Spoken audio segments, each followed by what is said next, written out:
The air in the Volkov citadel tasted like ash and aged blood. Kalen Thorne moved like a shadow given purpose, his dark, armored suit blending seamlessly with the deep Gothic architecture. He wasn't here for conquest or glory, he was here to end a reign of terror, a promise etched in the memory of a village long consumed by night. His target, Queen Serafina Volkov, the ancient sovereign of the vampire world. He found her not on a golden throne surrounded by guards, but in the heart of the grand chamber, a vast space dominated by towering stained-glass windows and flickering candelabras. The sight was a contradiction to every rumor of the ruthless Blood Queen. She was magnificent, a terrible beauty carved from ice and shadow. Her silver-white hair cascaded over the black velvet of her gown, contrasting sharply with the terrifying crimson that now pulsed in her eyes. The candles cast long, dancing shadows, making her seem impossibly tall. She was holding a sword, a relic stained with an unnatural, glistening red, and it was pointed not at an enemy but at her own throat. Kalen froze, his specialized anti-vampire stake gripped tight. This wasn't the tyrannical monster he'd trained to kill. This was a queen battling a war within her own flesh. A low, guttural sound escaped her perfect lips. "Stop it," she hissed, the word directed inward. Her hand, tipped with sharp, blood-red nails, trembled violently. "I commanded you to stop." The air around her was thick with raw, uncontrolled power. The silver chains of the Chain of Binding, a mythical set of ancient relics meant to enforce loyalty, lay scattered on the altar before her, twitching as if alive. Kalen instantly recognized the signs of the Sanguine Curse, a legendary affliction that drove the Volkov line's immense power but also pushed them into irreversible, mindless frenzy. The queen looked up, her eyes locking onto his. Kalen felt the sheer force of her will, a wave of mental pressure that threatened to buckle his knees. But he was a thorn, hardened by decades of hunting, and he held his ground. "A hunter," Serafina rasped, a cruel smile touching her mouth. "Sent by the weak. Come to finish the job, little human?" He didn't move. "I'm here for justice." Kalen's voice was low, devoid of emotion, a practiced mask. "Justice?" Serafina laughed, a brittle sound that echoed off the vaulted ceiling. "There is no justice in this world, only power and thirst." Her eyes narrowed. "And you see the thirst. It consumes me. It wants to consume you." As if to prove her point, a dark, shadow-like entity, a manifestation of the curse, rippled across her skin. She stumbled, dropping the bloodied sword. It clattered on the marble floor. She lunged, not with a calculated attack, but with the desperate, flailing speed of a drowning person. Kalen reacted instinctively. He didn't stake her. Instead, he deployed a specialized kinetic shield that shimmered with human-forged magic. Serafina hit it, recoiling with a cry of pure, animalistic rage. The intensity of the attack shattered the last of Kalen's assumptions. The queen wasn't just evil, she was infected. She was a prisoner in her own power. She stood breathing heavily, her chest rising and falling beneath the ornate neckline of her gown. The crimson receded slightly from her eyes, replaced by a glint of painful sanity. "It will return," Serafina whispered, her voice barely audible. She slowly walked back to the altar, retrieving the sword and placing the tip against the ground. "When it takes hold, I am a weapon aimed at the throat of every soul in this kingdom." She looked Kalen dead in the eye, the ancient queen seeking something in the human hunter's soul. "You want justice? You want to stop the monster?" She extended a hand, the silver chain of binding dangling from her pale fingers. "I cannot kill myself. My blood magic prevents it. But you can be my safeguard." Kalen's grip slackened on his stake. "What are you proposing?" "I propose an oath sealed by this chain," she stated, her voice regaining its regal authority. "You will not serve me. You will protect me. Not from my enemies, Kalen Thorne, but from myself. You will be the leash on the beast. And when the curse takes over completely, when I become the tyrant I swore never to be." Her eyes were cold, terrifyingly clear. "You will be the one to end my reign. That is your justice. That is my price." The room fell silent. Kalen looked at the powerful, tormented being before him. To kill her now would be simple execution. To agree would mean swearing allegiance to his people's greatest enemy, all to guard her darkest secret. But his heart, long cold, felt a disturbing, unfamiliar pull, not of hate but of a shared burden. "I need your name on the oath," Serafina insisted. Kalen looked at the sword, then at the chain and finally into her desolate eyes. His promise to protect the vampire queen had just begun. The silence that followed Kalen Thorne's reluctant nod was heavier than any physical blow. The Volkov citadel seemed to hold its breath, every flicker of the candelabras a silent witness to the bizarre pact sealed between a hunter and his prey. Kalen stared at the queen's outstretched hand.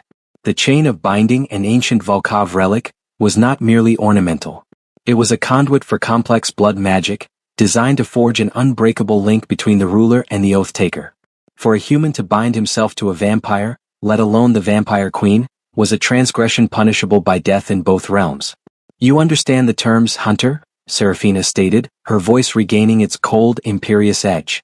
The momentary vulnerability had vanished, replaced by the chilling facade of the queen. "Your life is no longer your own. You are the shadow that guards the beast." Kalen advanced, sheathing his stake with a decisive click. The raw, red glow in her eyes had receded, but the torment lingering there was far more disturbing. He took the chain, a series of dark silver links etched with glowing runes, each coin-sized medallion bearing the Volkov crest. It felt unnervingly warm in his gloved hands. "I understand," Kalen confirmed, his gaze unflinching. "But my terms are also clear, Your Majesty. I am your protector, not your puppet. If the curse leads you to endanger innocence, I will stand against you regardless of this chain." Seraphina's lips curled into a fleeting, cynical smile. A predictable human condition, the need for moral high ground. "Very well, Hunter. That is precisely what I require, a conscience I can no longer trust in myself." She took one end of the chain and placed it over her own neck. The silver immediately heated up, the runes flaring crimson against her pale skin. Kalen followed suit, draping the other end over his black-armored form. As the final, largest medallion settled against his sternum, a searing heat shot through him. The runes on his side glowed with a deep, pulsating orange, intertwining with the red glow on Seraphina's. It wasn't just a physical bond, it was a devastating merger of their senses, a psychic link that throbbed with the combined weight of their oaths. Kalen gasped, momentarily losing his footing. He felt a sudden, profound rush of Seraphina's ancient loneliness, the crushing burden of immortality, and the visceral, hungry urge of the sanguine curse deep in her core. It was horrifying, seductive, and almost overwhelming. Seraphina braced herself, her expression unreadable. She felt Kalen's presence too, the sharp clarity of a hunter's training, the burning loyalty he carried for his own kind, and a hidden layer of grief that resonated with her own despair. "The bond is complete," Seraphina whispered, her voice husky. "We are linked, Kalen Thorne. You feel my curse, I feel your resolve. Do not mistake this connection for affection. Nor should you mistake my duty for devotion," Kalen shot back, pulling the remnants of his emotional shield back into place. He looked at the vast, empty hall around them. "Now we have a mutual problem. You have enemies who will capitalize on your weakness. Lord Valerius, I presume?" Seraphina stiffened. She walked gracefully to a nearby pedestal where a goblet filled with deep red liquid sat. It wasn't blood, it was a carefully prepared sanguine elixir meant to dull the curse. "Valerius is my cousin and a master vampire obsessed with the throne," she confirmed, taking a slow, measured sip. "He knows the curse is accelerating. He assumes I will soon descend into madness and destroy myself, leaving the path clear for him." She gestured towards Kalen's abandoned stake. "You were his final insurance plan, weren't you? If he couldn't wait for my self-destruction, a human assassin would suffice." Kalen felt a cold spike of realization. He hadn't just failed his mission, he'd been a pawn in a vampire coup. His mentor, Elias, had been so insistent on this necessary assassination. "My contact was too eager," Kalen muttered. He pushed the timeline. "That explains the faulty intelligence." "Then you are now a traitor to both realms, Hunter," Seraphina said, a flicker of amusement in her eyes. "A fugitive guarding the most wanted creature in the land. How delightfully inconvenient." "Convenient or not, the vow is made," Kalen asserted. He scanned the magnificent chamber, his tactical mind now fully engaged. "This citadel is too exposed. Valerius will use this chamber's open nature to stage his move. We need better security protocols and we need to understand how the chain and the curse interact." Seraphina, momentarily impressed by his swift, practical shift from assassin to strategist, nodded slowly. "The dungeons contain a shielded library, the Vault of Kings. Only I have access and it holds the history of the Sanguine Curse. We start there." As they moved toward the secret door hidden behind the altar, Kalen felt a jolt through the chain. It was the curse, a low humming vibration of need, but this time it was different. It wasn't trying to overwhelm her, it was reacting to the proximity of Lord Valerius. "He's near," Kalen warned, placing a hand over the chain's medallion. I felt a surge through the link. Anger. Power. "Valerius knows I'm still alive, and he knows I didn't finish the job." Seraphina's expression hardened. The arrogance of that male. He believes himself untouchable. She looked back at Kaelin, her eyes flashing with a mix of fury and necessity. You are my shield now, Hunter. Do not fail me. My promise is to the oath, not to your survival, Queen, Kaelin reminded her, drawing a specialized energy blade from his wrist guard. If Valerius attacks, you must remain in control. Fight him, not the curse. Just as they reached the secret door, the heavy iron doors of the grand chamber were thrown open with a resounding crash. Standing silhouetted against the distant, moonlit windows was Lord Valerius, flanked by two enormous, armored vampire guards. He was impeccably dressed in dark aristocratic leathers, his features sharp, cruel, and radiating cold confidence. My dear cousin, Valerius's voice boomed, dripping with mock concern. I heard a peculiar disturbance. And look what I found, the pathetic end of your reign, consorting with a human traitor. Valerius's gaze fell on the silver chain linking Kaelin and Seraphina. His amused expression dissolved into pure, venomous rage. The chain of binding? You have dared to link yourself to filth? You have signed your own death warrant, Seraphina. And the line ends here. He raised his hand. Kill the human. Bring the queen to me. Gently. The guards immediately lunged, two dark blurs aiming for Kaelin. This was it, the first test of their alliance. Kaelin didn't hesitate. He thrust Seraphina back toward the hidden door. Get to the vault. Kaelin commanded, drawing a second energy blade. I'll hold them. The vow is protection, remember? Seraphina paused for a heart-stopping second. A look of fierce respect, and maybe something more dangerous, flared in her eyes. The chain pulled taut as Kaelin sprinted into the fight. Do not die, Hunter, Seraphina ordered, her voice firm. You belong to me now. She slipped through the secret door just as the first vampire guard lunged for Kaelin's throat. Kaelin met the attack head-on, the glow of his energy blades a defiant light in the dark, ancient chamber. The battle for the queen's survival, and the integrity of Kaelin's impossible promise, had just erupted. The clash of metal and the roar of enraged vampires shattered the sanctity of the grand chamber. Kaelin Thorne moved with brutal efficiency, his two energy blades a blur of defensive arcs. The specialized blades, powered by a small human-forged rune, were lethal to vampires, searing through their unnatural resilience. The two guards, massive and fueled by Lord Valerius's command, attacked with synchronized savagery. Valerius, positioned safely by the entrance, watched with an icy smirk, assuming the human would be quickly torn apart. The first guard lunged low, its claws aiming for Kaelin's legs. Kaelin pivoted, bringing his left blade down in a horizontal sweep that forced the vampire back, leaving a smoking trail on its armored chest. The second guard struck high, trying to pin him against the altar. As the second guard's heavy fist slammed into his shoulder, Kaelin felt a flash of white-hot agony, but not from the physical impact. It was a sharp, distinct pain that originated from the chain of binding pressed against his chest. Seraphina is in danger, the chain pulsed into his mind, an involuntary signal from the queen. Not external danger, internal. The brief distraction cost him. The first guard recovered and drove a massive shoulder into Kaelin, sending him skidding across the marble. His back hit a pillar with crushing force. You are just a man, Valerius sneered from the distance. And now you are a toy. Kill him slowly, tear him piece by piece. Let his death serve as a lesson in loyalty. Kaelin struggled to his feet. He could feel the sanguine curse thrumming through the chain. Seraphina was struggling to maintain control under the stress of the attack, and Valerius's presence was clearly agitating the dark magic within her. His promise was not just to survive, but to ensure she survived without succumbing to the beast. He had to get out. Kaelin feigned a direct charge toward Valerius, knowing the guards would intercept. As they closed in, he slammed his boot against the base of the pillar, sending shards of marble flying. Then, with a sudden, desperate maneuver, he didn't attack the guards, but the candelabras lining the aisle. One blade sliced through the metal stand of a candelabra, sending hundreds of wax-covered candles crashing to the ornate, oil-slicked marble floor. Whoosh! The resulting inferno was immediate, fueled by the ancient, dry materials of the chamber and the spilled oils. Vampire vision was superior, but their physical forms were vulnerable to true fire. The guards howled, momentarily blinded and disoriented by the unexpected heat and smoke. This was the opening Kaelin needed.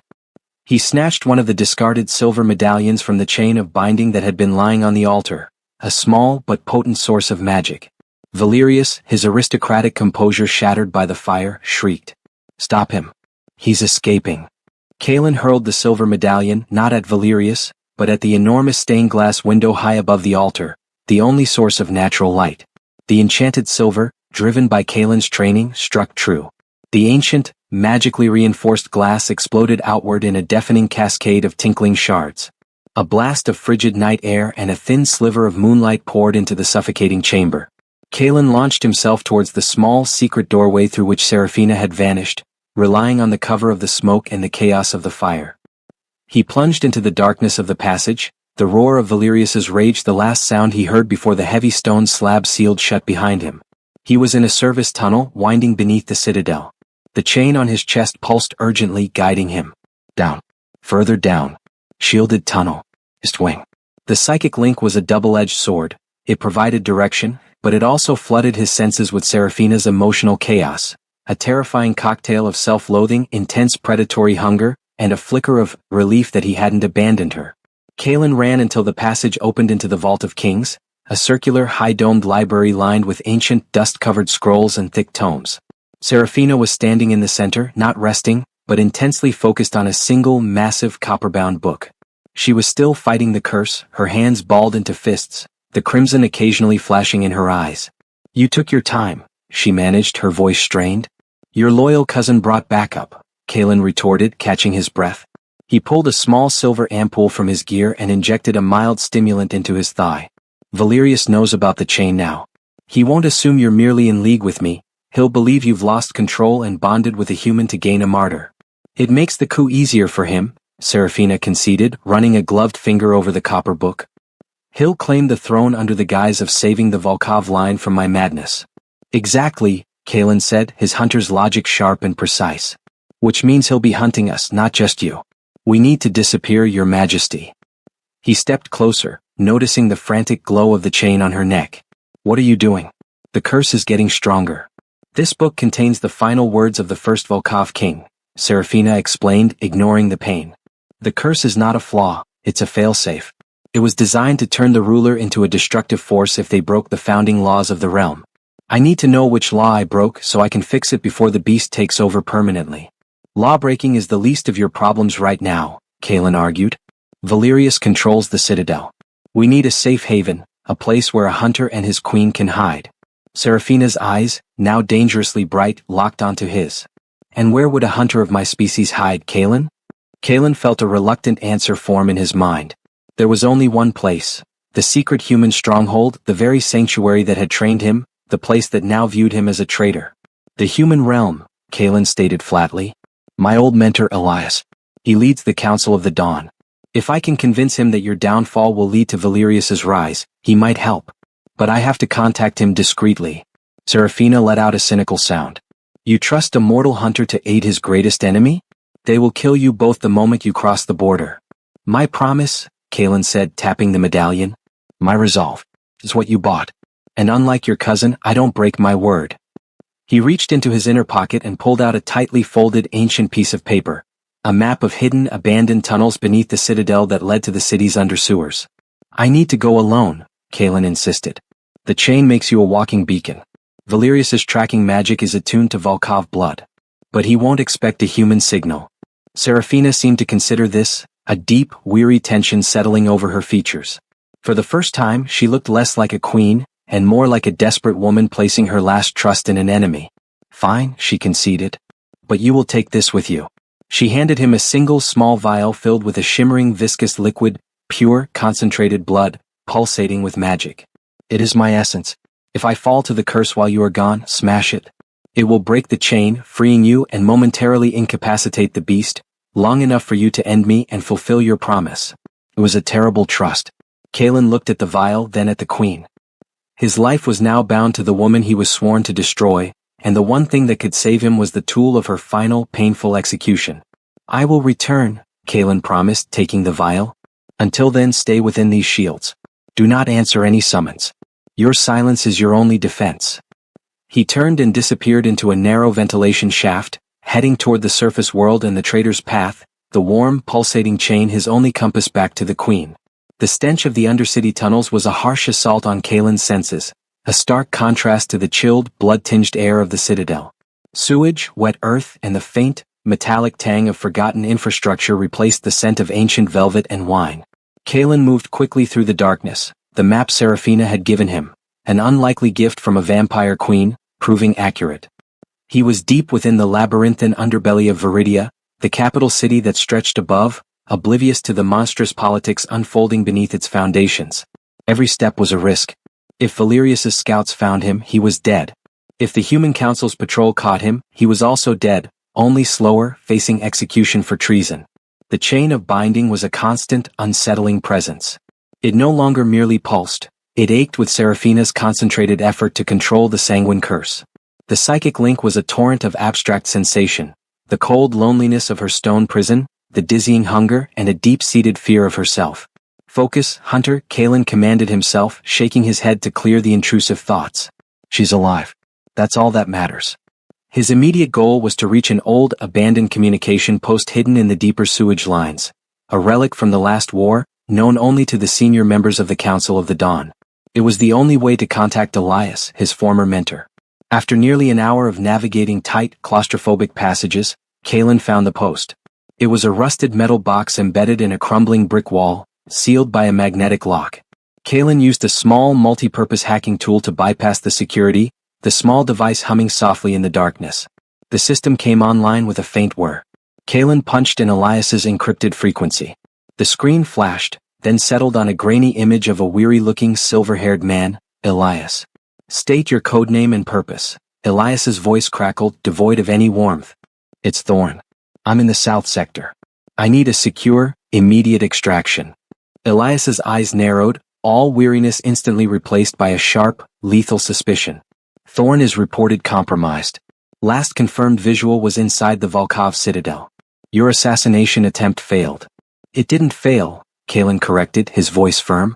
It shifted. Elias, I have information that affects the entire balance of power. Valerius is making a move on the throne. He is more volatile and more dangerous than Seraphina. The queen is a monster, Kalen.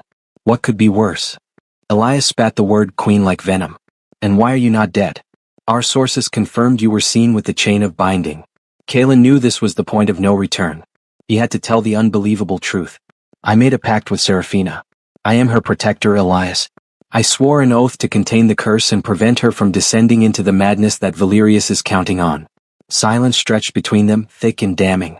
Elias stared at Kalen's digitized face, then slowly ran a hand over his own. You've gone mad, Elias finally whispered, the horror in his voice more profound than his previous anger. You have bonded with the enemy. You are no longer Kalen Thorn, Hunter of the Dawn. You are a traitor of the human realm. Listen to me. Kalen pleaded, the urgency in his voice rising. Valerius is a tyrant in waiting. Seraphina is a controlled variable, a self-aware threat who is trying to stop herself. If Valerius takes over, the vampire wars will start again within a week. Elias's jaw set hard. The council has already issued an order. You are to be apprehended, Kalen. Your assets are frozen, your codename revoked. You have betrayed everything we stand for. And if I bring you proof of Valerius's conspiracy? Proof that he intends to break the peace treaty? The only proof we want is the queen's head, and yours beside it for your treachery, Elias concluded coldly. Do not contact me again, Kalen. If you enter the human safe zones, you will be shot on sight. The connection cut, leaving Kalen alone in the suffocating darkness of the tunnels. The betrayal hurt, not because he was now without allies, but because Elias's rejection was the final, irreversible severance from his former life. His promise to Seraphina had cost him everything. As Kalen was about to turn, he heard a sound, not the scuttling of sewer rats, but the rhythmic military tap-tap of boots on wet stone. Halt. Identify yourself. A team of 4 armed human sentinels, dressed in dark camouflage armor, rounded the corner. They were council patrol, armed with stun rifles and anti-vampire gear, and they were looking for him. It's the traitor Kalen Thorn, one of them yelled, raising his rifle. Stand down, Thorn. You're under arrest for high treason and consorting with vampires. Kalen knew he couldn't use lethal force against them. They were his people. But he also knew that arrest meant being imprisoned until Seraphina was apprehended, and if he was captured, Seraphina would be vulnerable to Valerius. His vow compelled him to escape.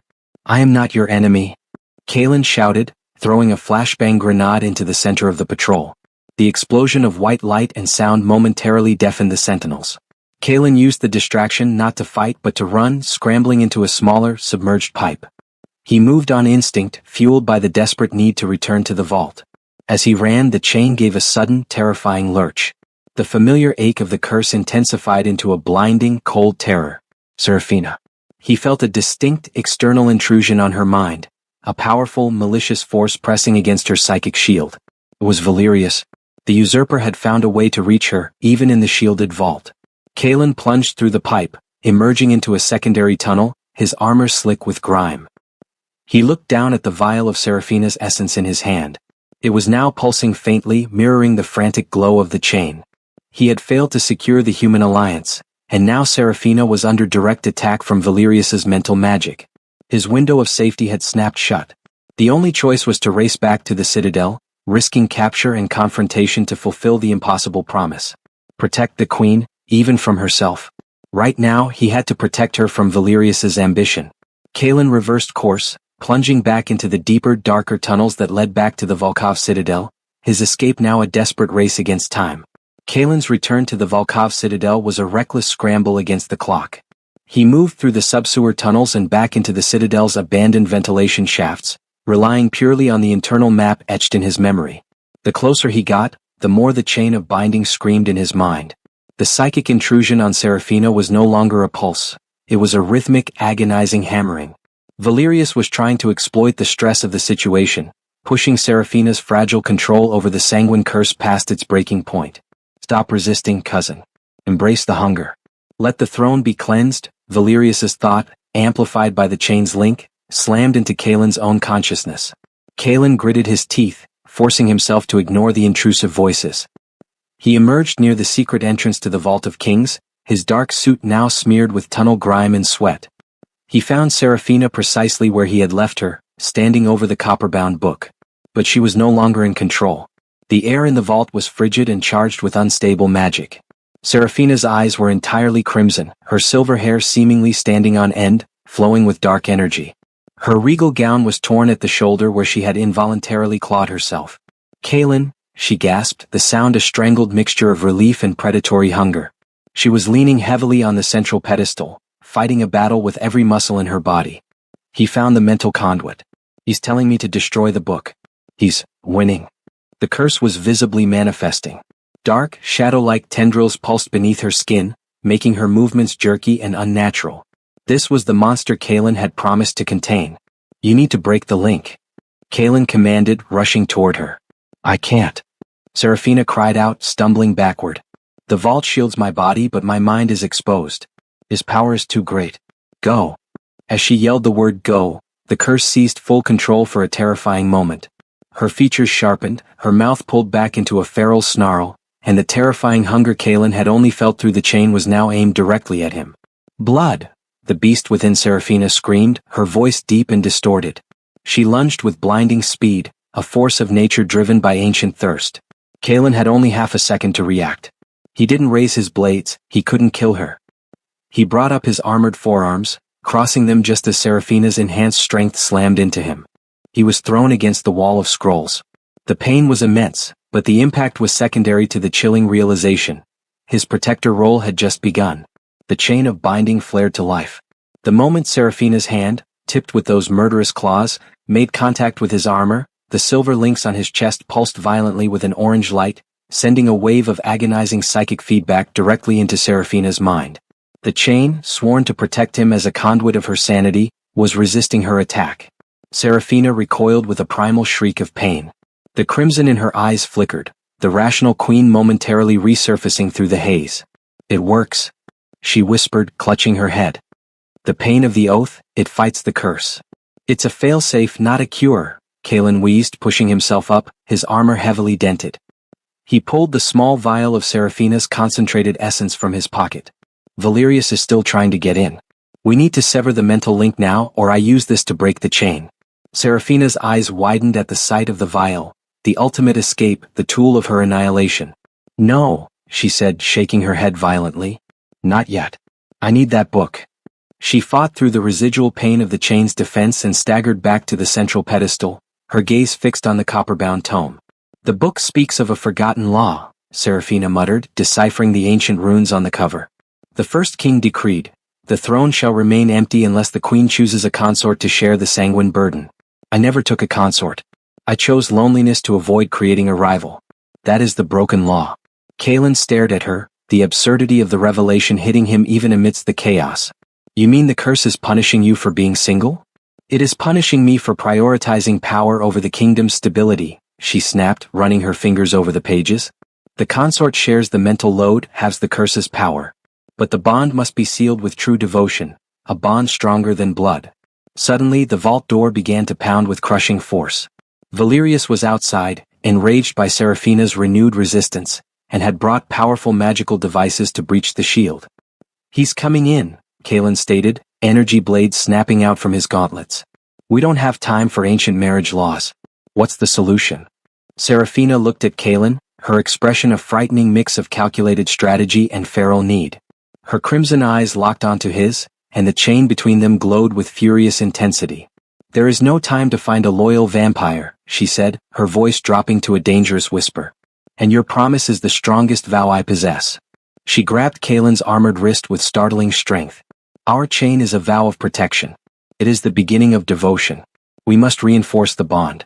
It won't be a true consort bond, but it will be a powerful enough psychic shield to repel Valerius's attack and suppress the curse, temporarily.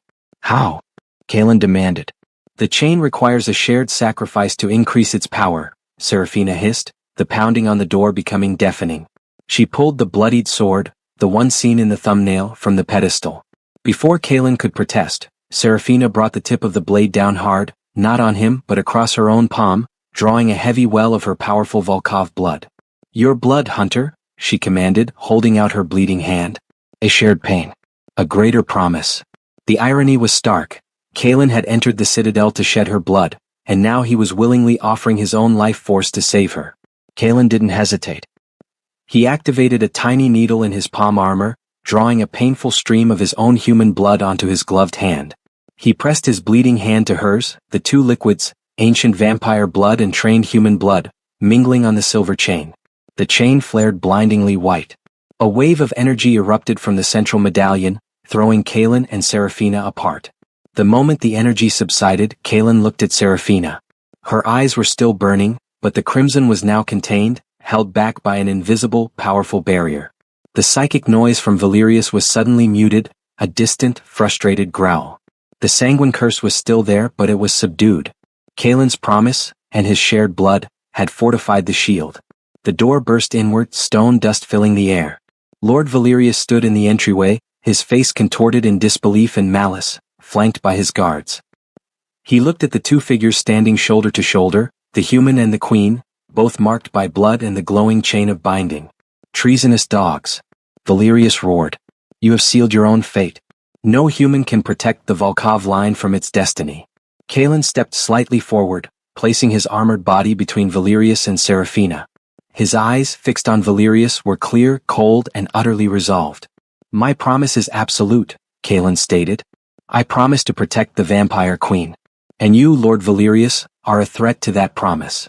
The stage was set for their first face-to-face confrontation. The air in the Vault of Kings crackled with unspent energy. Lord Valerius stood framed in the broken doorway, his aristocratic fury a tangible force. He stared at the glowing chain of binding and the mingled human and vampire blood on their hands, his rage eclipsing his usual calculating composure. You disgrace the Volkov name, Seraphina? Valerius shrieked, advancing. This filth, he spat, nodding at Kalen, will be your undoing. Seize them both. Bring the human's head to me on a platter, and lock the queen in the deepest dungeon. His two remaining armored guards, massive figures of brute force, obeyed instantly, surging into the room.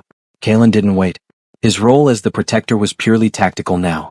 He launched a volley of sonic emitters, small, non-lethal devices from his hunter gear, at the stone walls surrounding the guards. The resulting high-frequency shriek was designed to disrupt the sensitive hearing of the vampires, momentarily staggering them. As the guards clutched their heads, Kalen engaged Valerius directly. He knew he couldn't beat the master vampire in a straight fight, but he could buy time. Kalen focused his attack entirely on disruption. His energy blades aimed not at Valerius's body, but at the mystical rings he wore, which Kalen suspected were amplifying his psychic reach. Valerius, relying on his ancient power, batted Kalen's attacks away with casual, disdainful swipes. A mosquito with a sharp toy, he taunted, his eyes glowing faintly. But Kalen's distraction was deliberate. While he held Valerius's focus, Seraphina made her move. She had retrieved the heavy, copper-bound tome. With a wordless incantation in an ancient dialect, she slammed the book onto the floor, directly over the spot where Kaelin and her blood had mingled. The contact released a blast of pure, focused Volkov magic. It wasn't an attack, it was a displacement spell, specifically targeting non-Volkov vampires, Valerius's guards. The two massive vampires vanished with a sound like tearing parchment, teleported violently to a random, distant corner of the citadel. Valerius roared, his attention finally broken. "You fool. You've used your power for escape." "I used it to ensure my reign continues, cousin," Seraphina corrected, standing beside Kaelin, the chain pulled taut between them. Kaelin seized the moment of Valerius's shock. He grabbed Seraphina's arm, his grip hard on her delicate velvet sleeve. "Now." The hidden tunnel beneath the altar. They didn't run towards the main door, they scrambled over the scattered relics towards the secret recess behind the pedestal. Valerius, recovering quickly, lunged after them, his speed inhuman. Kaelin shoved Seraphina into the narrow passage. As he followed, Valerius's razor-sharp claws raked across Kaelin's upper thigh armor. The armor held, but the force of the blow bruised Kaelin deeply.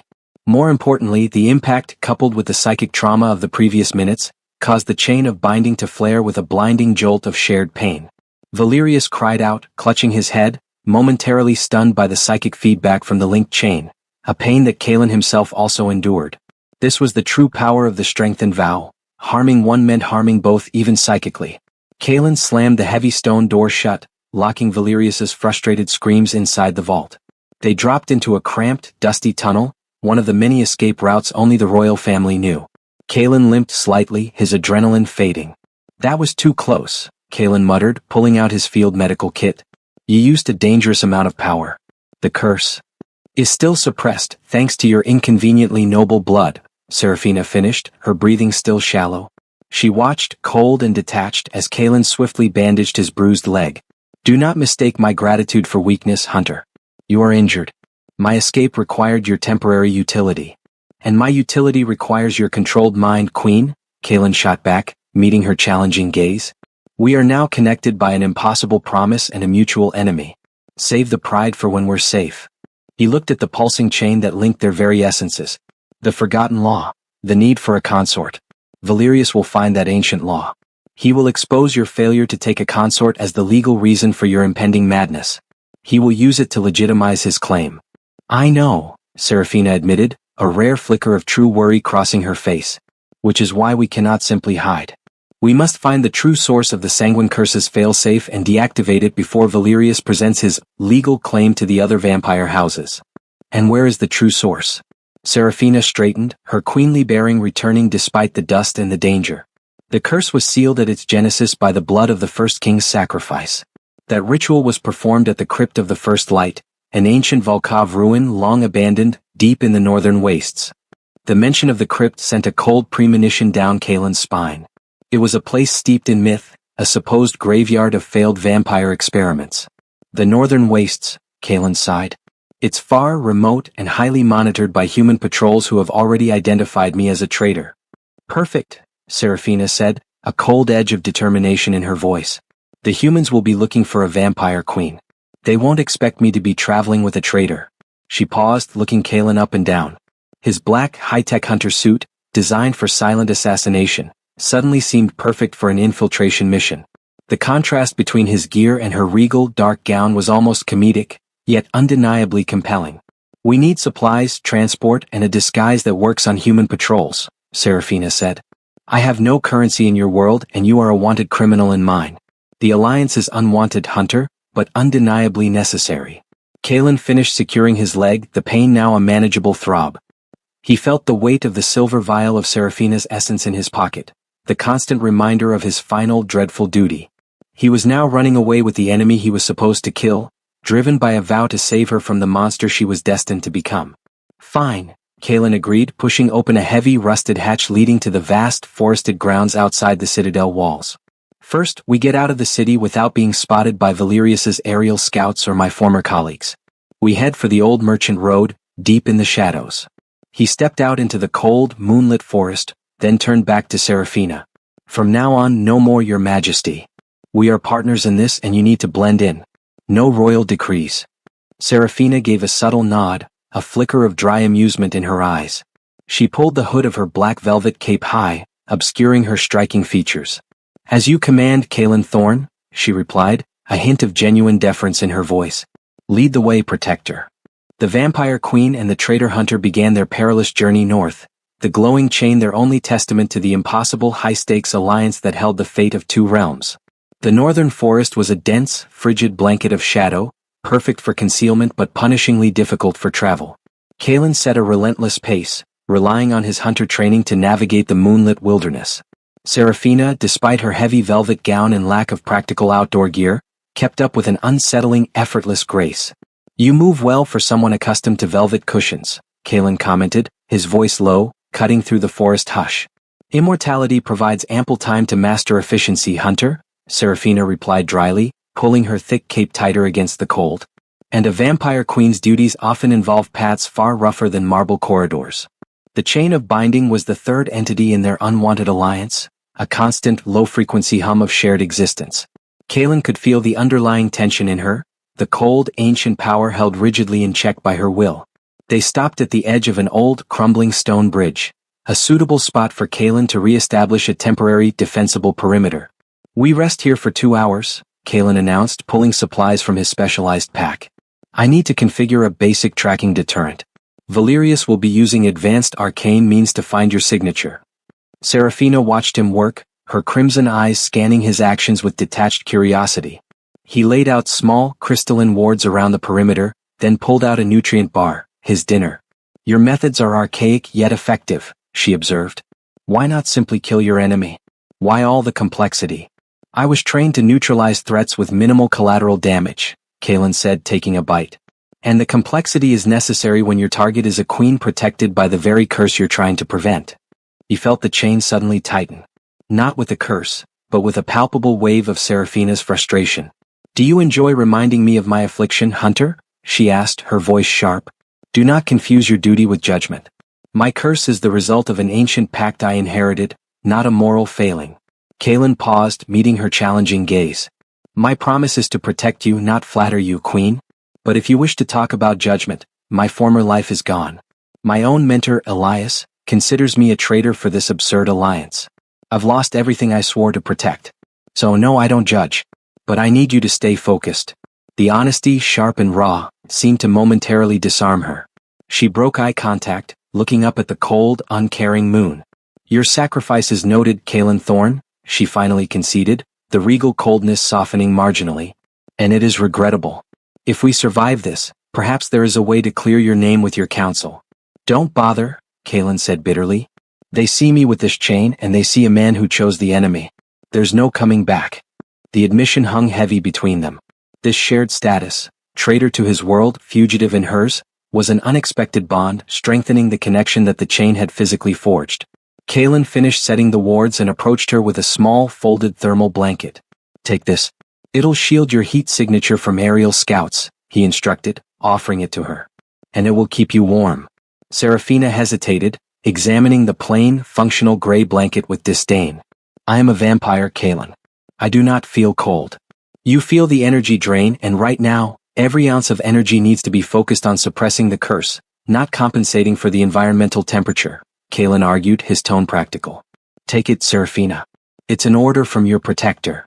The use of the title in this mundane context, the warmth of the blanket contrasting with the cold of their relationship, forced a change in her expression. She took the blanket slowly, wrapping it around her shoulders. As she did, the chain brushed against Kaelin's hand. The physical contact, so casual yet intimate, sent an unexpected jolt through the link. This time it wasn't the pain of the curse, but a fleeting flash of something deeply human.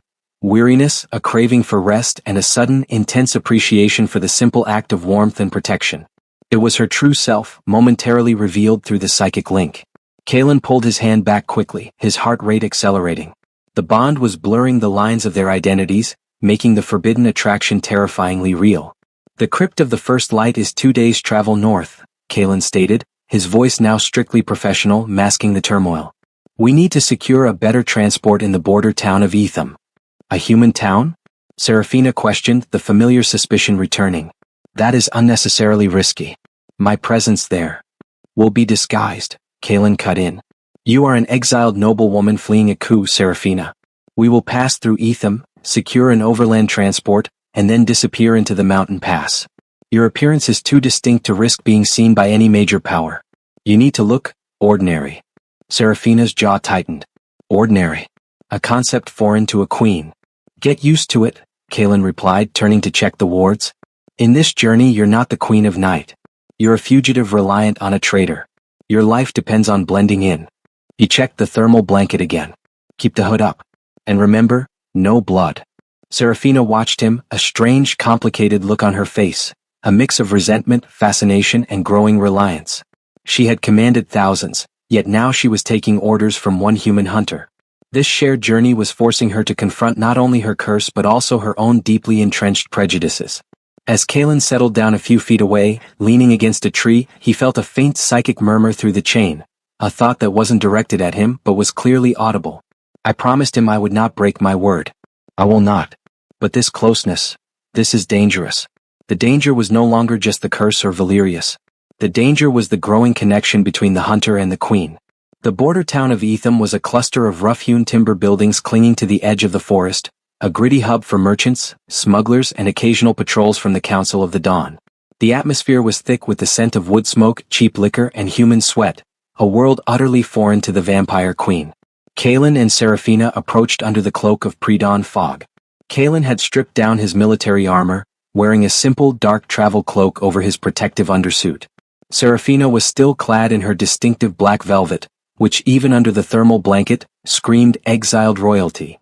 We need to find a draper's shop, a discreet inn and transport, Kaelin instructed, his voice a low growl. Remember, you are my high-born, eccentric relative fleeing a family feud. You speak only when necessary and never mention anything about blood or magic. I understand the concept of deception, Kaelin, Seraphina replied, a hint of disdain in her tone. She kept her head bowed, the thick hood of her cloak shadowing her face, but the chain of binding still pulsed faintly beneath the fabric. As they slipped into Etham's main street, Kaelin immediately sensed the change in Seraphina. The psychic link, usually radiating controlled power and cold detachment, now buzzed with overwhelming sensory input. The noise, the smells, the dense press of human life, it was clearly an assault on her ancient vampire senses. Too many heartbeats. Too much noise. This is repulsive, her thought flashed through the chain. Focus, Seraphina, Kaelin mentally projected, using the link for the first time as a form of nonverbal control. Block the peripheral noise. Feel only the chain. He steered her into a narrow alleyway. First we fix the look. They found a small, dusty outfitter's shop. Kaelin used a small, precious pile of gold coins he had sewn into his armor to buy 2 plain, coarse woolen traveling tunics, boots, and a simple, dark cloak for Seraphina, clothes designed for warmth, not status. In the back room, Seraphina stared at the drab garments with utter contempt. I am to wear this peasant's cloth? It's invisibility, Kaelin countered, removing her heavy velvet cloak. He carefully helped her change, his fingers brushing against her pale, cold skin. The casual, forced intimacy was electrifying. The chain pulsed, reacting to the proximity, and Kaelin felt a sudden, sharp intake of Seraphina's residual loneliness mixed with mounting anxiety. He noticed her hair, the striking near-white silver that was a dead giveaway of the Volkov line. Your hair, Kaelin said, his voice practical. We have to darken it. Seraphina recoiled, her eyes flashing crimson. That is impossible. The dye would reject my enchanted blood. It's not a dye, Kaelin explained, pulling out a small, highly concentrated temporary sealant from his medical kit, designed to mask blood trails. It will dull the silver for a day or two. It's temporary but necessary. Reluctantly she allowed him to work. Kaelin smoothed the dark, thick sealant through her hair, which quickly absorbed the color, transforming her into a striking, if austere, brunette. The change was profound. She looked less like a queen and more like a mysterious, sharp-featured traveler. Now the final lesson, Kaelin said, handing her a small mirror. Your aura. Control your power. Be small. Seraphina looked at the unfamiliar woman in the mirror, the woman without the crown of silver hair, clad in scratchy wool. She was horrified yet strangely fascinated. I feel mundane, she whispered, her powerful aura momentarily shrinking to fit the disguise. With the disguise complete, they headed to the town's common tavern of the Broken Blade, a place Kaelin knew was a hotbed for transport deals and gossip. They found a dark corner.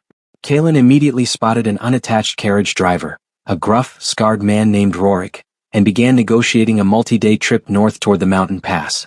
While Kalen secured the transport, Serafina sat stiffly, trying to emulate stillness. But the air of the tavern was charged with low-level Valerius agents. Kalen spotted two dark-cloaked figures with pale, watchful eyes, loitering near the bar, clearly monitoring for any strange activity or high-value fugitives. The chain gave a faint hiss. Serafina was struggling. The close proximity to untasted blood was testing her limits, and the psychic link between them began to hum dangerously. Then, one of the Valerius agents glanced over and his eyes widened slightly, not at Serafina but at the chain of binding. Even muffled beneath Kalen's tunic, the metallic sheen of the medallion was visible when Kalen shifted. The agent, recognizing the royal crest, immediately began to move toward them. "We have company," Kalen murmured, his hand instinctively moving to his concealed energy blades. "Valerius's scouts. Get ready to move." Serafina looked up, her new brunette hair shadowing eyes that now shone with the terrifying, uncontrolled red of the curse. The agent was getting closer, his hand going for a concealed weapon. At that moment, the curse took hold of her, not as a predatory urge, but as a violent, defensive instinct triggered by the threat. She reached out. Not physically but psychically. A brief, cold flash of Volkov magic erupted, focused directly through the chain. Kalen felt the surge not as an attack, but as a crippling, localized mental shockwave aimed at the approaching agent. The agent stumbled mid-stride, clutching his head, his eyes glazing over as if hit by a sudden, severe migraine. He collapsed, unconscious, into a table, sending ale splashing everywhere. A moment of stunned silence fell over the tavern. "What was that?" Kalen demanded, his voice tight. "A necessary complication," Serafina replied, her voice strained, the crimson rapidly fading from her eyes. The physical and mental strain of the sudden power expenditure was immense. He recognized the chain. "I stunned him before he could call for backup." Rorik, the carriage driver, approached, rubbing the back of his neck nervously. "What was that commotion, mate? Looks like that fellow had too much fire ale." Kalen seized the opportunity. "It was the ale. We need to leave now, Rorik.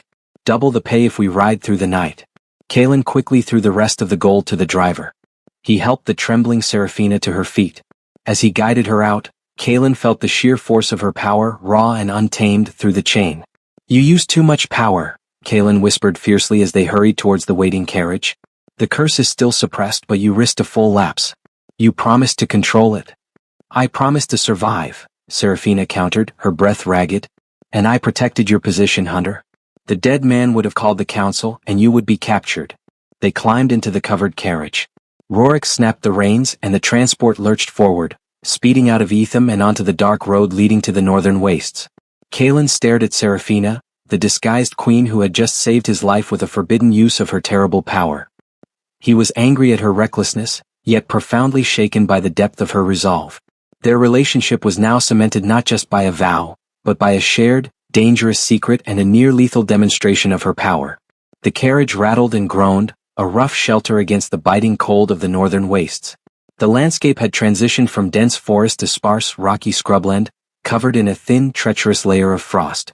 Rorik, the driver, drove relentlessly, his face grim, sensing the high-stakes nature of his passengers. Inside the cramped carriage, the atmosphere was suffocatingly tense. Kalen sat opposite Serafina, both outwardly still, but the chain of binding throbbed visibly beneath Kalen's tunic, radiating their shared stress. "That was a mistake," Kalen stated flatly, breaking the silence. "Using your power in Etham. It created a beacon. Valerius knows exactly where we are now." Serafina, her dark-dyed hair and simple cloak a stark disguise, looked exhausted. The exertion of the psychic shockwave had taken a toll. "It saved your life, Hunter. The alternative was your capture, and my demise at the hands of my cousin. My promise is to protect you from the curse, not to be a casualty of your recklessness," Kalen argued, his voice a low, fierce whisper. "Recklessness is sometimes survival," Serafina countered, her breath visible in the cold air. She suddenly leaned forward, her eyes, though currently subdued, holding a fierce challenge.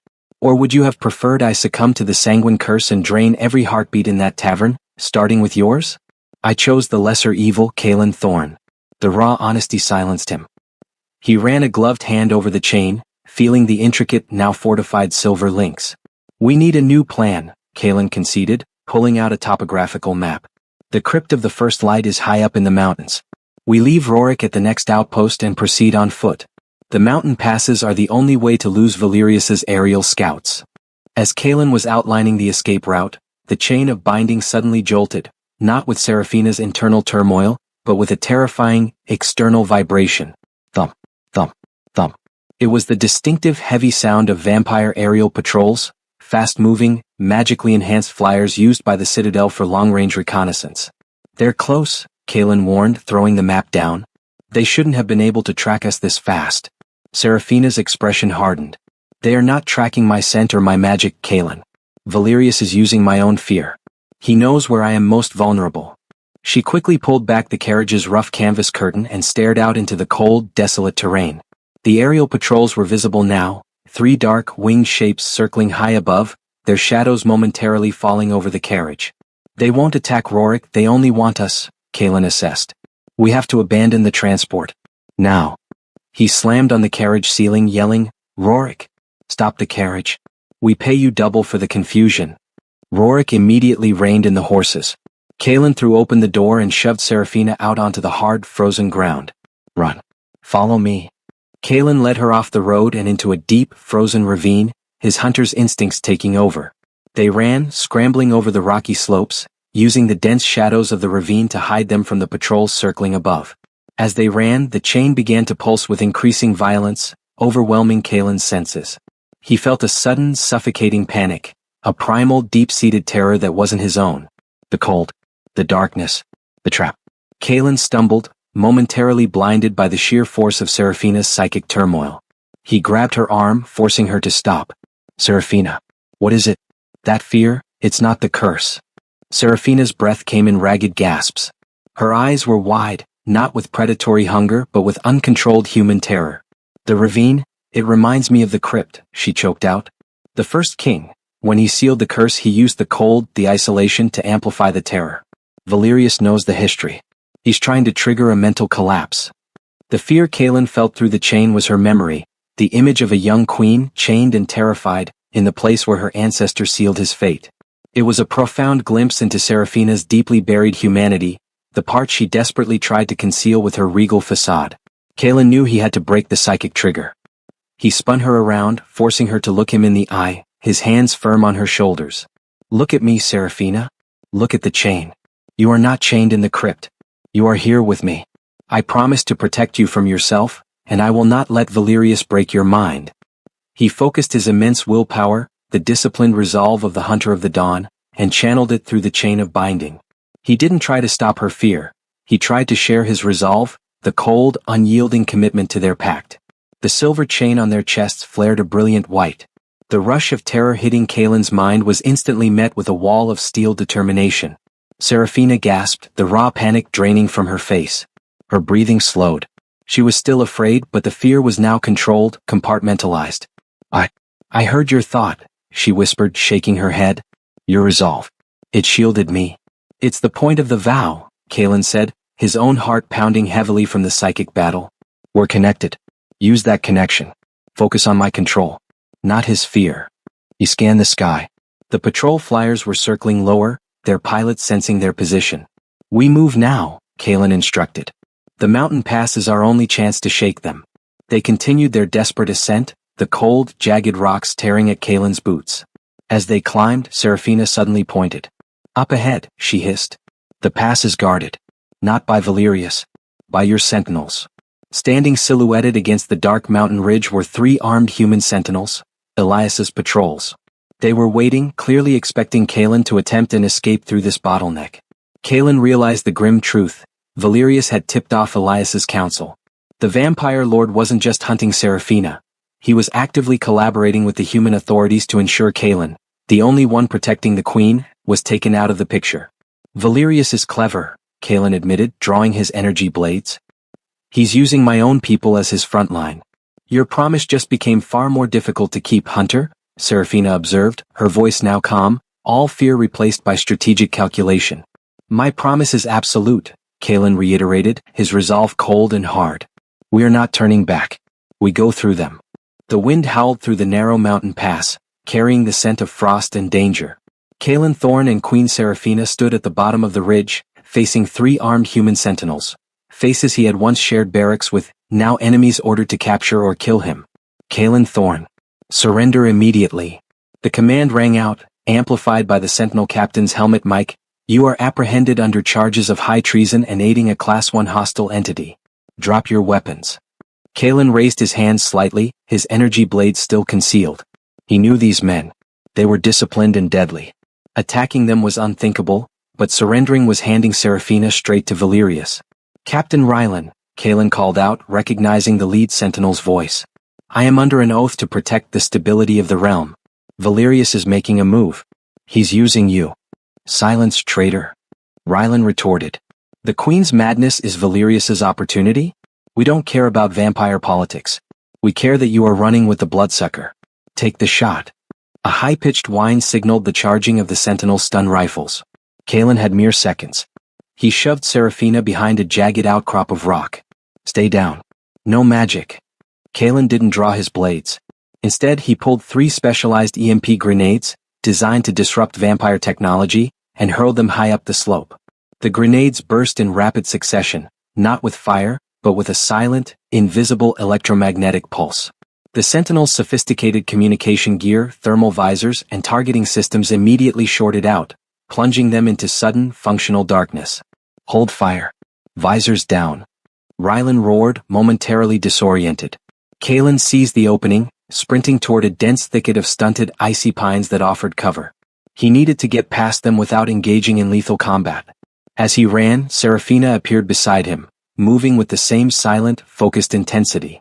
The chain of binding was pulled taut between them, acting as their physical and mental anchor. They will regain their bearings, Hunter, Seraphina hissed.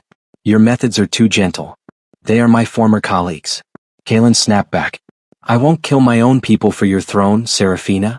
Then let me assist your conscience, she said, her eyes blazing with calculation. As they reached the base of the thicket, Kalen prepared to leap.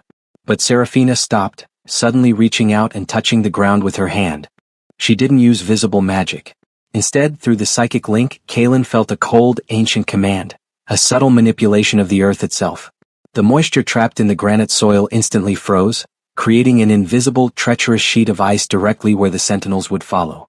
They won't see it until they commit, Seraphina murmured, her breath condensing in the cold air. Just as the sentinels began their cautious descent, relying on instinct without their technology, they hit the unexpected ice patch. Rylan and his men yelled in surprise and pain as they lost footing, their heavy armor turning into a liability. Rifles clattered uselessly on the rocks. Go! Seraphina commanded. Kalen didn't question her. He vaulted over the thicket, Seraphina following effortlessly. They scrambled up the remaining slope, leaving the cursing, bruised sentinels scrambling on the ice below. They reached the summit of the pass, a desolate, wind-scoured plateau. Below them, the northern waste stretched out toward the distant, jagged peaks where the crypt of the first light was hidden. Kalen leaned against a rock, catching his breath. He looked back at the pass, feeling the sting of Rylan's betrayal and the cold reality of his new life. You risked your control, Kalen accused, staring at Seraphina. That use of power, it's dangerous. It was controlled manipulation, not the curse, Seraphina corrected, examining her fingertips which were faintly coated in frost. I used the environment, not a living entity. And I protected your moral code, Hunter. Now you owe me. Kalen didn't reply, but the tension in the chain of binding confirmed her assertion. Her actions had been purely defensive, tactical, and incredibly effective. Their alliance, cemented by the shared sacrifice in the vault, was evolving into a genuine, albeit perilous, partnership. Valerius is hunting us with his flyers, and Elias's people are hunting us on the ground, Kalen summarized, looking at the map. We have to go off-grid even for the arcane. No more roads. We head straight through the Perdition Peaks. The peaks are rumored to house ancient, uncontrolled magic, Seraphina warned, a rare note of genuine caution in her voice. The spells Valerius is using to track me could be amplified there. Then we will use the mountains to destroy his tracking spells, Kalen stated firmly. We move at night. We sleep during the day. Do you need blood? The question hung heavy in the air. This was the most vulnerable point of their alliance. Seraphina hadn't fed since the Citadel. Seraphina hesitated. Kalen felt the low, burning hum of the sanguine curse in the chain. It was hungry but not yet dominant. The elixir I took in the Citadel will hold for another day, Seraphina finally replied. But the strain of suppressing the curse requires immense energy. I am running low. If we do not find the crypt soon, Kalen, your promise will become impossible to keep. She looked at the small vial of her own blood essence that Kalen kept tucked safely in his tunic pocket, the tool of his final duty. "We must reach the crypt before the next moon cycle," Seraphina commanded, turning toward the towering, snow-capped peaks. "There we break the curse. Or I break." They continued their climb, a silent, desperate ascent into the dangerous mountains. The hunter and the queen, bound by silver and blood, their future hinging on a race against time, an ambitious usurper, and the monster hidden within the Protector's charge. The Perdition Peaks lived up to their name. The mountains were a desolate maze of slick ice and razor-sharp rock, untouched by civilization and pulsing with erratic pockets of uncontrolled arcane energy. This chaos made it impossible for Valerius's tracking spells to pinpoint Seraphina, but it also amplified the constant, agonizing tug of the sanguine curse in her blood. They had been climbing for hours, moving in the shadow of the sheer cliffs. The disguise of dark garments did little to mask the extraordinary effort required. Kalen, despite his hunter training, was weary. Seraphina, however, was struggling with something far more profound than fatigue. The chain of binding was glowing intermittently beneath Kalen's tunic, a visible sign of the internal battle raging within the queen. The psychic link was a confusing mix of cold determination and a raw, burning hunger. They found a shallow rock cave for a brief rest before attempting the final ascent. Kalen immediately checked the entrance, setting a low-power seismic alarm. Seraphina collapsed onto a patch of dry earth, pulling her thin cloak tight. Her eyes were fixed on the black, stormy sky visible from the cave entrance. "The curse is fighting the suppression," she whispered, her voice strained. "The ambient magic of these peaks, it fuels the hunger." Kalen knelt beside her, pulling out his last few nutrient vials, liquid energy meant for emergency human use. "Eat these. It's not blood, but it might distract the craving." Seraphina recoiled with a hiss. "They are repulsive. That metallic, synthetic taste offers no satiation. It only amplifies the need." She looked at Kalen, and for the first time, her gaze was not that of a queen to her protector, but that of a predator to its prey. Her eyes flickered dangerously crimson, and Kalen felt a rush of adrenaline, the familiar primal warning system of a hunter facing a lethal threat. "Stop it, Seraphina," Kalen commanded, his voice firm and low. "Focus on the chain. Focus on the vow." "The vow is a shackle, Kalen," she breathed, her lips parting to reveal the faintest hint of elongated canine teeth. "And shackles break when the pressure becomes too great." She lunged, not with full force, but with a terrifying, agonizingly slow stealth, driven by the purest form of the curse, uncontrollable thirst. Kalen didn't draw his blades. He couldn't. This was the moment his promise was truly tested. He had to protect her from herself. He grabbed her wrists, his gauntlets grinding against her skin. He forced her hands away from his throat and shoved his chest directly against hers. The chain of binding was sandwiched between their bodies, amplifying the psychic link to its maximum intensity. The moment the chain touched both of them with such force, a powerful wave of psychic feedback erupted. Kalen felt the full, overwhelming rush of the curse's hunger, a cold, consuming void that promised oblivion and power. But Seraphina felt something far more jarring, the raw, undeniable force of Kalen's resolve channeled directly into her mind. She felt his physical strength, yes, but also the deep-seated loneliness and unwavering sense of duty that defined his life. She saw the memory of Elias's rejection, the burning pain of betrayal, and yet the absolute commitment to the promise made to her, the enemy. The force of the shared, conflicting emotions, her terrifying need versus his iron will, was too much. Seraphina cried out, a sound of agony and frustration, and collapsed, slumping against Kalen's chest. "I promised," Kalen repeated, his breath ragged, holding her tightly. "I promise to protect you, even from yourself. I will not break." Seraphina was trembling violently, her head pressed against the chain. "It is agony, Kalen," she whispered, the crimson fading from her eyes. "To be this close, to feel your steady pulse, and know that Valerius wins if I falter." This vulnerable moment, the hunter holding the queen, their bond fueled by conflicting emotions and bound by a magical chain, was their most intimate yet. The physical proximity was undeniable, but the emotional truth was far more potent. They were two damaged souls relying on an impossible vow. Kalen realized the danger was no longer just the curse. It was the unspoken attraction that was blurring the lines of their duty. He was supposed to be a tool, a necessary shield, yet he felt a growing, desperate need to see her safe, not just for the realm's sake but for hers. He gently released her, moving back to his side of the small cave. "We have to keep moving. The crypt is close. We can't afford another moment like this." Seraphina nodded, her eyes downcast. She pulled her cloak around her, the cold, regal distance instantly returning, a defense mechanism against the terrifying intimacy they had just shared. Kalen checked his seismic alarm. It was silent. He then used his long-range comms, a highly encrypted low-frequency channel, to scan for any signs of Elias's patrols or Valerius's scouts. Nothing. The peaks were doing their job. The last leg of the ascent is the most treacherous, Kalen said, consulting his map. The crypt is carved into the central peak. There's a hidden entrance, but it requires a Volkov blood signature to open. Seraphina stood up, regaining her composure. Then we are close to the end of your duty, Kalen Thorne. And closer to the final decision. She looked at the small vial of her essence Kalen held. The message was clear. If they fail to break the curse, Kalen must fulfill his final promise. Lead the way, Protector, Seraphina said, her voice steady and cold once more. Let us face the crypt. They left the cave and began the final, steep climb, the silent pressure of the chain pulling them forward, a testament to the fact that their survival and their destiny were now irrevocably linked. The crypt of the First Light was not a tomb, but a gargantuan, forgotten temple carved deep into the glacial heart of the Perdition Peaks. Its entrance was a sheer, ice-covered arch, hidden behind a curtain of perpetually falling snow. The air here was thin, sharp, and humming with concentrated ancient magic. Kalen and Seraphina reached the archway, exhausted but focused. The chain of binding was cold against Kalen's skin, its glow muted, mirroring Seraphina's strained control. This is it, Seraphina breathed, stepping forward. The heart of the Volkov line. The birthplace of the Sanguine Curse. She pressed her bloodied palm, the one she had cut in the Vault of Kings, against the icy arch. The Volkov blood, still carrying the lingering magic of their shared sacrifice, reacted instantly. The ice cracked, and the ancient stone groaned as the archway slid inward, revealing a dark, spiraling tunnel. Valerius will have anticipated this destination, Kalen warned, drawing his energy blades. He knows the history as well as you do. This entire structure is likely booby-trapped or guarded. Then we will proceed with calculated speed, Seraphina countered, walking into the darkness with regal defiance. The true chamber, the altar of the oath, is at the very center. That is where the curse's fail-safe mechanism is located.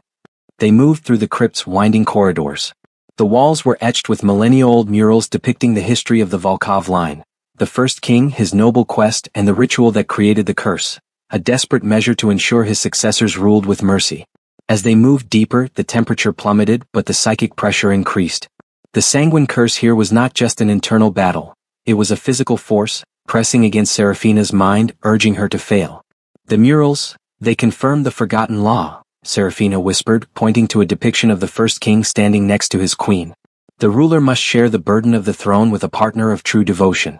If the ruler fails, the curse activates, eventually leading to self-destruction. The failsafe is tied to that bond.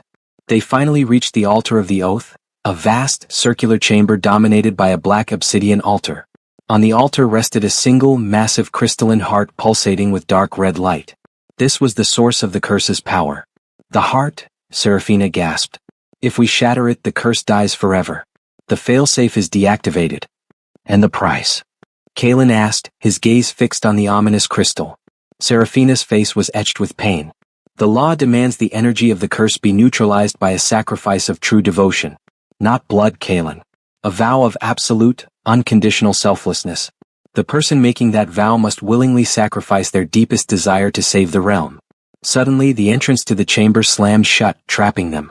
A cold, mocking voice echoed from the shadows. The price is your life, cousin. Lord Valerius emerged not alone, but with two master vampire enforcers, powerful ancient warriors loyal only to him. His face was a mask of triumph. You led me straight to the source, Seraphina, Valerius sneered, walking toward the obsidian altar. You were always so tragically predictable. Now I will shatter the crystal heart myself. The curse will be destroyed and with it the requirement for a consort. The throne becomes mine by right of succession, uncontested. You destroy the curse, and you become a tyrant unbound by any law. Seraphina shouted, stepping forward. A tyrant who saves the line from a human-loving fool, Valerius hissed. He looked at Kalen, his eyes burning with malice. And you, Hunter, your little vow of protection ends here. Did you truly believe a human could share true devotion with the Queen of Night? Kalen knew Valerius was right. Their bond was one of duty and necessity, not the true devotion required to satisfy the curse's failsafe. The vow is absolute, Kalen repeated, drawing his energy blades. Even if I die, the chain will resist you, Valerius. You will be punished. Valerius laughed, a cruel cold sound. I will simply cut the chain, Hunter. And then I will take the power from the crystal heart. The master vampire enforcers surged forward, aiming for Kalen. The fight was brutal, focused, and overwhelming. Kalen fought with the desperation of a cornered animal, his blades deflecting the ancient weapons of the powerful vampires. Meanwhile, Valerius reached the altar and placed his hands on the crystalline heart. The crystal pulsed violently.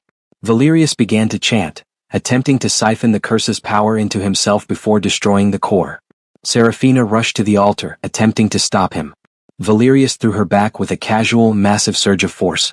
Seraphina slammed into the wall, severely dazed. Kalen saw his opportunity vanish.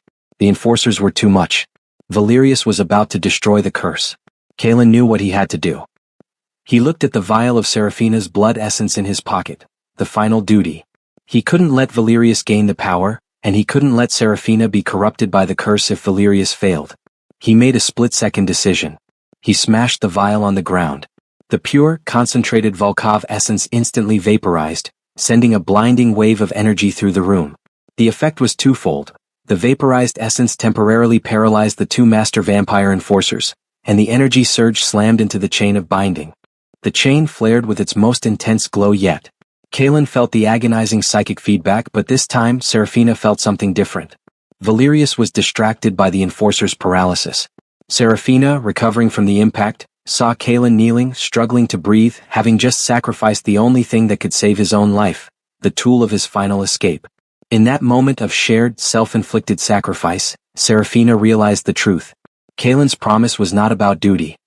He had willingly given up his freedom and his ultimate safeguard to ensure the realm's stability and her life. That was true devotion. Seraphina didn't hesitate. She threw herself onto the altar, embracing the crystalline heart just as Valerius recovered and lunged to shatter it. Kalen's sacrifice is the vow. Seraphina screamed, focusing every ounce of her remaining willpower. My deepest desire is to be free of the monster within. I swear to use my remaining power only for the protection of the people. I vow absolute selflessness. The chain of binding between them erupted, transforming the orange light of duty into the blazing gold of true devotion. The golden energy channeled Kalen's sacrificial act, the ultimate proof of his promise, into the curse's core. The crystalline heart didn't shatter. Instead, it imploded with a violent, final burst of golden light, neutralizing the dark magic. The chamber fell into profound silence. Valerius shrieked in disbelief and agony as the immense power he craved dissolved into nothingness. The two enforcers crumbled to dust. Kalen looked up. Seraphina stood over the altar, weak and trembling. Her eyes were no longer crimson, but a clear, beautiful emerald green, the original color of the Volkov line, untainted by the curse. The chain of binding was no longer pulsing. It was simply gold, a beautiful, permanent testament to their unbreakable vow. The curse is broken, Seraphina whispered, her voice weak but clear. And you, Protector, have fulfilled your promise. A deep, unnatural silence descended upon the altar of the oath. The crystalline heart, the centuries-old source of the sanguine curse, was gone, reduced to a dusting of golden motes. Lord Valerius was on his knees, his face twisted in disbelief, his power diminished by the shockwave. The two master enforcers were nothing but dust. Seraphina stood tall, utterly spent but completely transformed. Her eyes, once prone to the terrible crimson of the curse, were now a luminous, stable emerald green. The dark power was replaced by a serene, controlled strength. Kalen struggled to his feet, leaning heavily on the altar. The psychic agony from the chain's final transmutation had been immense, but it was receding, leaving behind a feeling of profound, quiet exhaustion. The chain of binding was no longer silver. It rested on his chest as a link of solid, radiant gold, a permanent symbol of the true devotion that saved them. Valerius looked up, his eyes burning with impotent rage. You shattered it. You destroyed the Volkov legacy for a human's pathetic sacrifice. The legacy was mercy, cousin, not madness, Seraphina countered, her voice resonating with her renewed authority. The curse failed because I found a protector who valued the realm's peace more than his own life. You sought power, I sought salvation. The ancient law is fulfilled. She lifted her hand and the golden chain pulsed faintly. Valerius instantly recoiled, clutching his head. The bond remains, Kalen realized, his voice weak. The chain isn't gone. It's transformed. It binds your authority to the virtue of our vow, Valerius. If you try to usurp the throne without my consent, the chain will enact punishment. Valerius, completely defeated and terrified by the magical link, scrambles to his feet and flees, vanishing into the crypt's shadowed corridors. He is neutralized for now, Seraphina said, turning to Kaelin, her expression complex, a mixture of deep gratitude and cold reality. But he is not defeated. He will return to the Citadel and spin a story of my madness and his temporary defeat. We must follow immediately. Kaelin nodded, though every muscle screamed in protest. My sacrifice was not just for the curse, Seraphina. It was to ensure a stable queen. Now we have to clear my name. The Council of the Dawn still believes I am a traitor and that you are an unstable tyrant. Seraphina gently touched the golden chain resting on his chest. I will not rule as long as my protector is branded a criminal. We go back, Kaelin. Together. They made the long, arduous journey back down the peaks and across the wastes. Their relationship had fundamentally changed. Seraphina was no longer fighting the beast within. She was embracing her role as a ruler defined by empathy and sacrifice, the very qualities Kaelin had demonstrated. Kaelin, in turn, was fiercely loyal, his original sense of duty replaced by a genuine desire to see her rule succeed. They bypassed Etham, taking a different, safer route to avoid the human sentinels, traveling quickly and silently. They reached the outskirts of Viridia, the capital city, just as darkness fell. Seraphina's disguise was long gone. Her silver-white hair, now free of the temporary sealant, flowed around her like a luminous banner. Her emerald eyes glowed with queenly power. The citadel is under Valerius's control, Seraphina stated, surveying the city from a high vantage point. He will have sealed all entrances and prepared his forces. He needs to stage a public coronation to legitimize his claim. He needs to convince the other vampire houses that you are mad, and the humans that you are a menace, Kaelin observed. Where will he stage his play? The Grand Ball, Seraphina said, a cold certainty in her voice.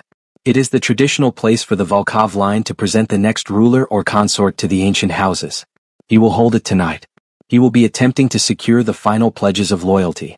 Then we crash the party, Kaelin decided, checking his remaining gear. He was battered, running on fumes, and a wanted man. We use the same ventilation shafts we used to escape. We enter the citadel through the secret tunnels. Seraphina stopped him, placing a hand on his heavily armored shoulder. No. Valerius will expect an infiltration. We must use my authority. She looked at him, her emerald eyes intense. You enter the citadel publicly, Kaelin. As a prisoner. Kaelin frowned. That's suicide. They'll take my gear and lock me away. It is necessary, Seraphina insisted. Valerius needs to silence you and parade his power. He will want to use you as a centerpiece in his narrative, the captured traitor, who aided the Mad Queen. But he needs to bring you before the houses, not simply execute you. She paused, allowing the gravity of the plan to sink in. You allow yourself to be captured and brought to the Grand Ball. Meanwhile, I will use a different, highly secure route to enter the chamber from above. You will be the distraction. When I reveal myself, you will be in the position to provide testimony. The plan was audacious, dangerous, and hinged entirely on Valerius's arrogance.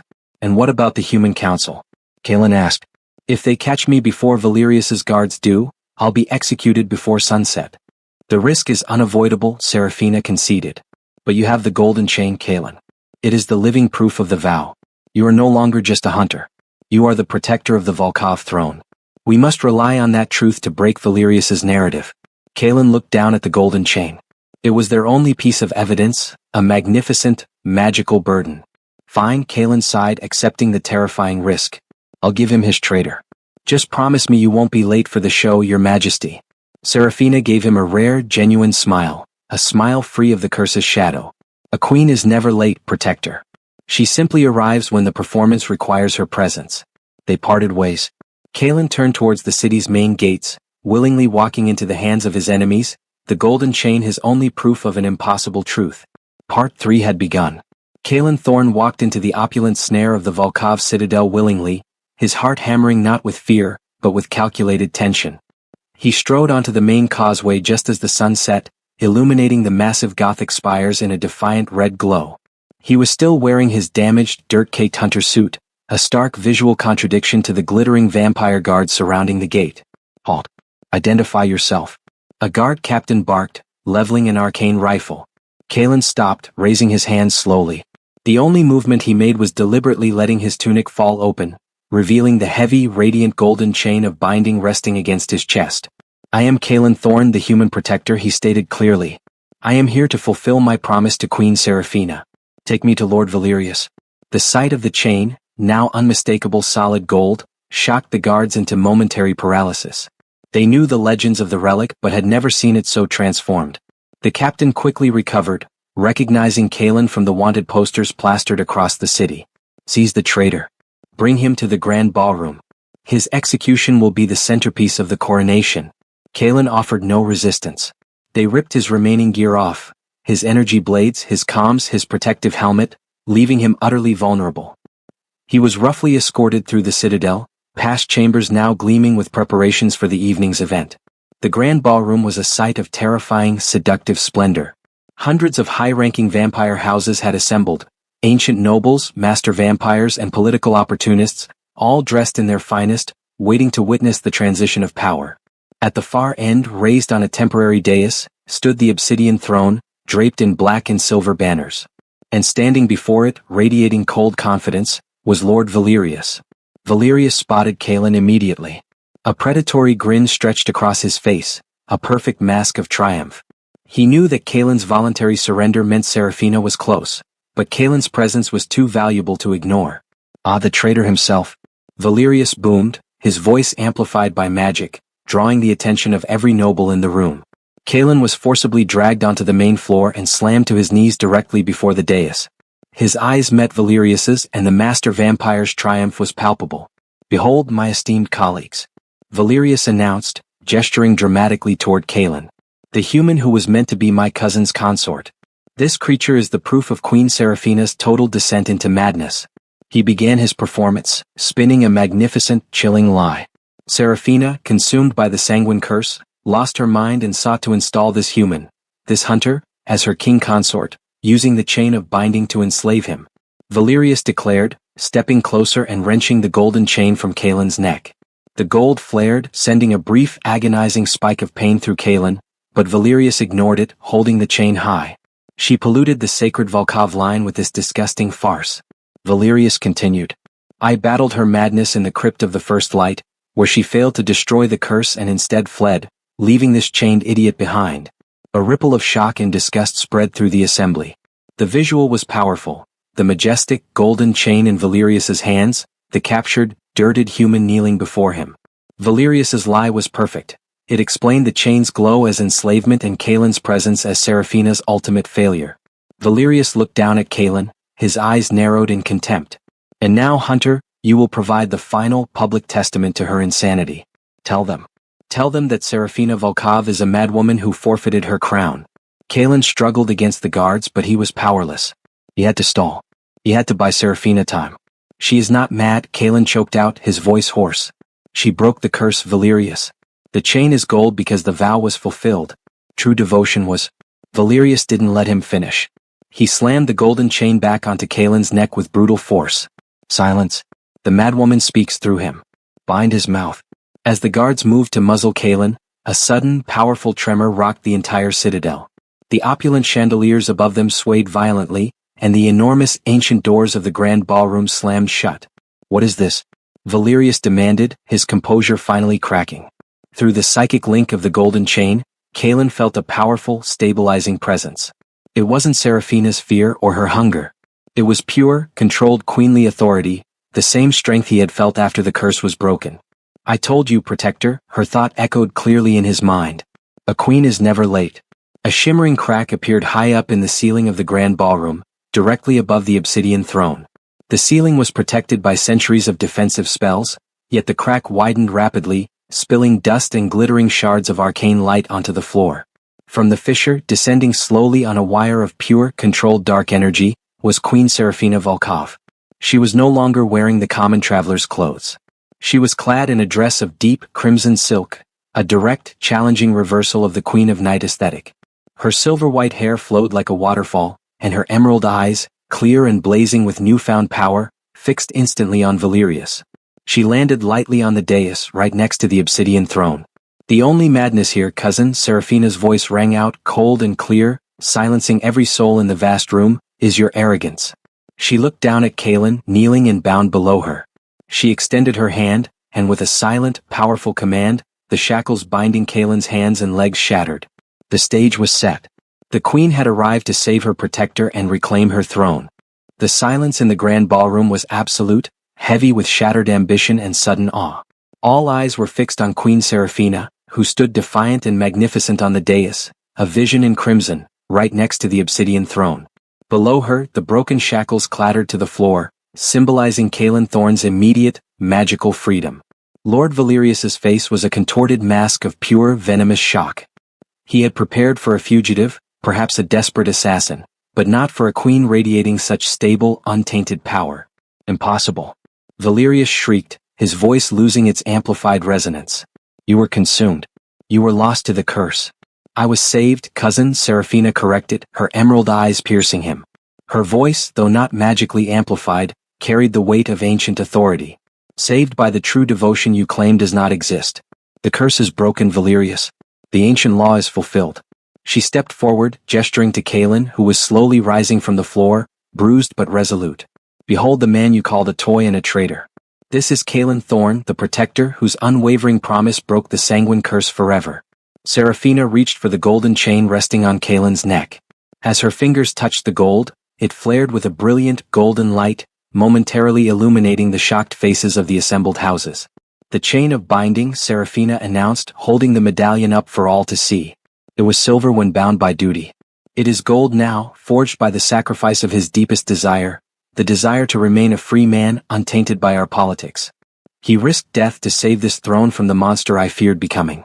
Valerius, recovering his composure, resorted to his final strategic weapon, doubt. What? He roared, pointing at Caelan. A human's testimony is worthless. He is an enemy of the houses, a criminal wanted by the human government. His life is meaningless, his words are poisoned by his association with her madness. The crowd murmured. Valerius had hit a nerve. Caelan was indeed a wanted man in the human realm. Seraphina waited for the sound to die down, then looked directly at Caelan. Protector, you are a hunter of the dawn. Is your sworn enemy, Elias, aware of your current predicament? Caelan knew this was his final, terrifying chance to clear his name, not just for himself, but for Seraphina's credibility. Elias and the Council of the Dawn branded me a traitor and ordered my execution, Caelan stated, his voice clear and ringing in the vast hall. They were informed of my intentions by an anonymous tip, a tip designed to ensure I was captured and silenced. He locked eyes with Valerius. You provided that tip, Valerius. You tried to use the human council to dispose of me, precisely because I held the truth of Seraphina's sanity. You are willing to collaborate with the enemy of the vampire realm simply to seize power. The accusation hit the assembly like a thunderbolt. Collaborating with human hunters was the highest form of treason in the vampire world. Valerius staggered, momentarily speechless. He turned to the two most powerful house leaders in the room, ancient vampires whose allegiance was still undecided. Do not believe this human's poison. His words are designed to save his mistress. I speak for stability. The stability you seek is built on lies, Seraphina interjected, stepping forward. I have no need for a consort now that the curse is broken, yet the golden chain remains, a testament to a vow that is no longer necessary but is now permanent. Caelan Thorne is bound to this throne not by my will, but by his own selflessness. He is the proof of the integrity of my reign. She then played her final, devastating card. Furthermore, Seraphina declared, her voice cold with finality, while Valerius was busy trying to frame me, I discovered the truth of the sanguine curse's genesis in the crypt. The curse was tied to the Volkov blood vaults, specifically the hoard of the First King's gold, which Valerius has been secretly depleting for years to fund his private army and his assassination attempts. The accusation shifted the focus from her sanity to Valerius's corruption and criminal intent. The moment she spoke of the hoard, a powerful ripple of dismay went through the assembled houses. Valerius's face went white. The hoard was the financial foundation of the Volkov realm. The theft was undeniable treason. Guards, seize her. Valerius shrieked, desperate. She is lying. But no one moved. The combined weight of the golden chain, Caelan's credible testimony, and the accusation of the stolen hoard was too much. The houses looked at Valerius, the enraged, unstable usurper, and then at Seraphina, the powerful, clear-eyed queen. Seraphina raised her hand. A faint, focused wave of arcane energy radiated from her, not the destructive force of the curse, but the absolute, rightful power of the queen. Lord Valerius Volkov, Seraphina decreed, her voice ringing with judgment. By the law of the ancestors, I find you guilty of high treason, theft of the royal hoard, and conspiracy to commit regicide. Valerius lunged, driven by a final insane burst of fury, aiming for Seraphina's throat. Kaelin moved faster.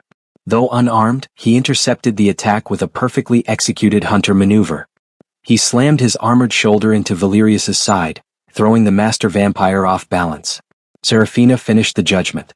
The penalty is exile and dissolution. As Valerius crashed to the floor, Seraphina unleashed a precise, powerful surge of Volkov magic. It didn't kill him, but it targeted his very essence, stripping him of his master vampire power, reducing him to a pale, frightened shadow of his former self. Valerius screamed, his power draining away. His ambition was reduced to dust. Seraphina's guards, who had only been waiting for a decisive moment of authority, quickly moved in and dragged the weakened, whimpering Valerius away. Silence returned to the ballroom. Seraphina turned to the assembled houses. The Volkov line is stable. The curse is broken. The throne is occupied by its rightful queen. She looked at Kaelin, still standing by her side, battered but victorious. She placed her hand on the obsidian throne, and the entire citadel seemed to sigh in submission. Queen Seraphina Volkov had returned. The immediate aftermath of the grand ballroom confrontation was a whirlwind of activity. Queen Seraphina issued swift, decisive orders, ensuring Valerius was securely exiled and the loyalties of the remaining houses were cemented. The citadel, hours earlier poised for a coup, now hummed with the focused energy of a stable court. Kaelin Thorne, though physically exhausted, remained on the dais, an imposing figure in his battle-scarred hunter suit.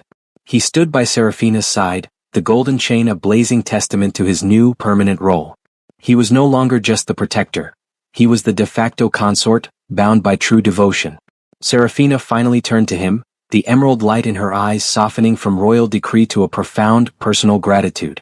"You saved everything, Kaelin," she whispered, reaching out to gently touch his cheek. "The kingdom and my soul." The intimacy of the moment, surrounded by the highest echelons of the vampire world, was terrifying. Kaelin captured her hand, his thumb brushing against her cool skin. "The promise is fulfilled, Seraphina," Kaelin replied, his voice low. "The curse is broken. You are stable. My duty to the vow is complete."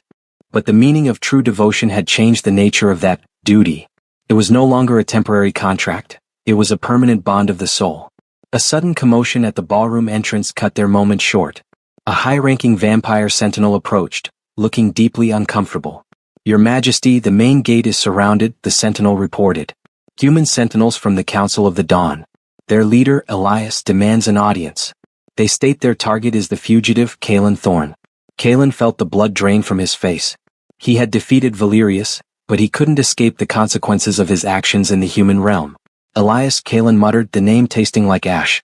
"He is here to claim the traitor." Seraphina's regal bearing returned instantly. She was no longer just dealing with internal politics. She was facing a dangerous international incident. "I will not surrender my protector," Seraphina stated, her voice icy. "But a frontal attack would shatter the fragile peace between our realms." She looked at Kaelin. "This is your battle, Kaelin. You must clear your name in their eyes. I will ensure your safety inside the citadel, but you must negotiate your freedom." The meeting was held in the citadel's war council chamber, a neutral ground filled with tension. Seraphina sat on a simple ancient chair of authority, flanked by two loyal master vampires.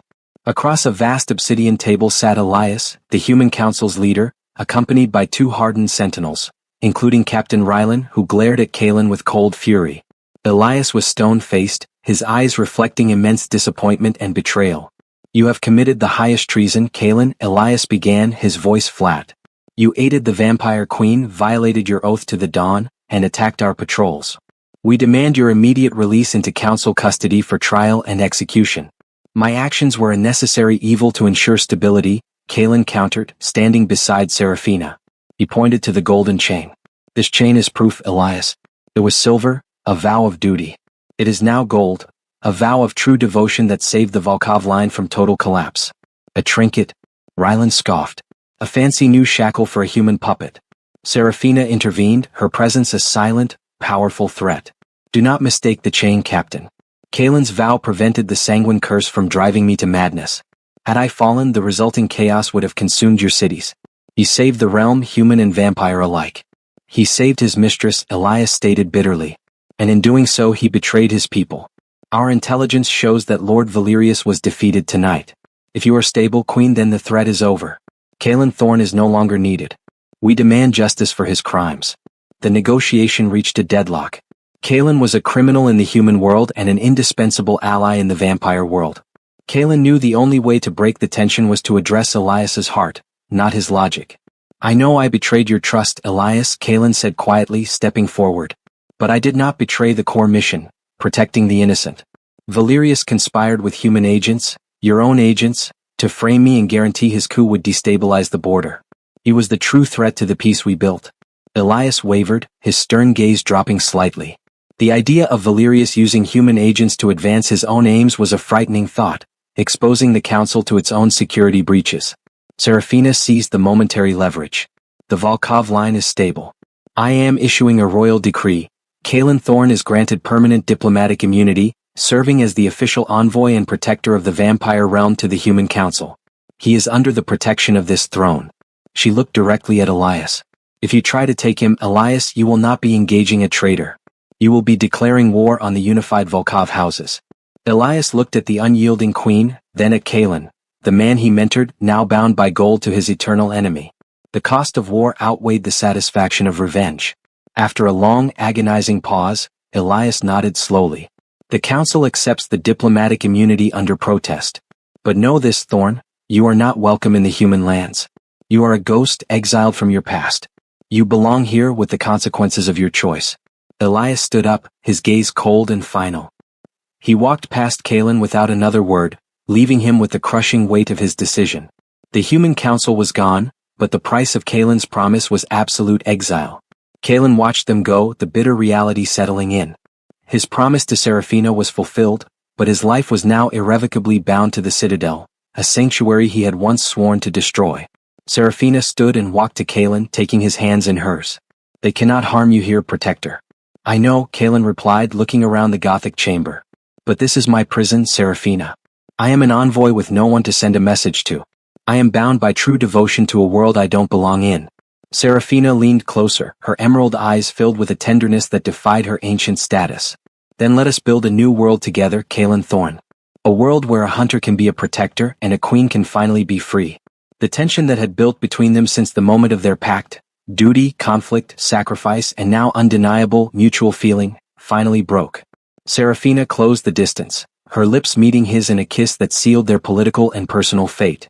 The golden chain pulsed gently, the silent witness to the ultimate consequence of the vow. The grand ballroom had emptied, leaving behind only the cold echoes of Valerius's defeat and the lingering scent of arcane power. Serafina sat on the obsidian throne, not with the imperious rigidity of the past, but with a quiet, purposeful strength. Kalen stood beside her, his body battered, but his gaze fixed on the newly crowned queen. The golden chain pulsed gently, a warm, reassuring weight on his neck. It is done, Serafina murmured, looking down at the magnificent chain. The curse is broken, Valerius is exiled and neutralized, and the houses are subdued. Your promise is fulfilled, Protector. The promise was absolute, Your Majesty, Kalen replied, exhaustion finally creeping into his voice. But the battle is not over. My former life still considers me a traitor. I am a fugitive, and my association with you, even as your legitimate protector, will be seen as an act of war by the Council of the Dawn. Serafina rose from the throne, walking over to Kalen. She lifted her hand and gently touched his bruised cheek.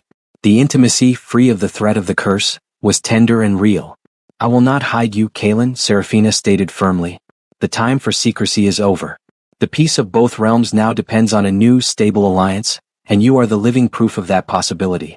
She turned to a newly appointed loyal master vampire guard. Send a secure, diplomatic summons. Invite Elias, the leader of the Council of the Dawn, to the Citadel immediately. Inform him that his traitor is in my custody, and an urgent matter of cross-realm security requires his presence. The meeting was set for dawn in a small, neutral conference room within the Citadel's diplomatic wing. Elias arrived, flanked by two heavily armed sentinels. His face was a thundercloud of righteous fury and pain, his eyes fixed only on Kalen. You dare summon me, Serafina? Elias spat, ignoring the queen's presence and addressing Kalen. You have corrupted one of our finest.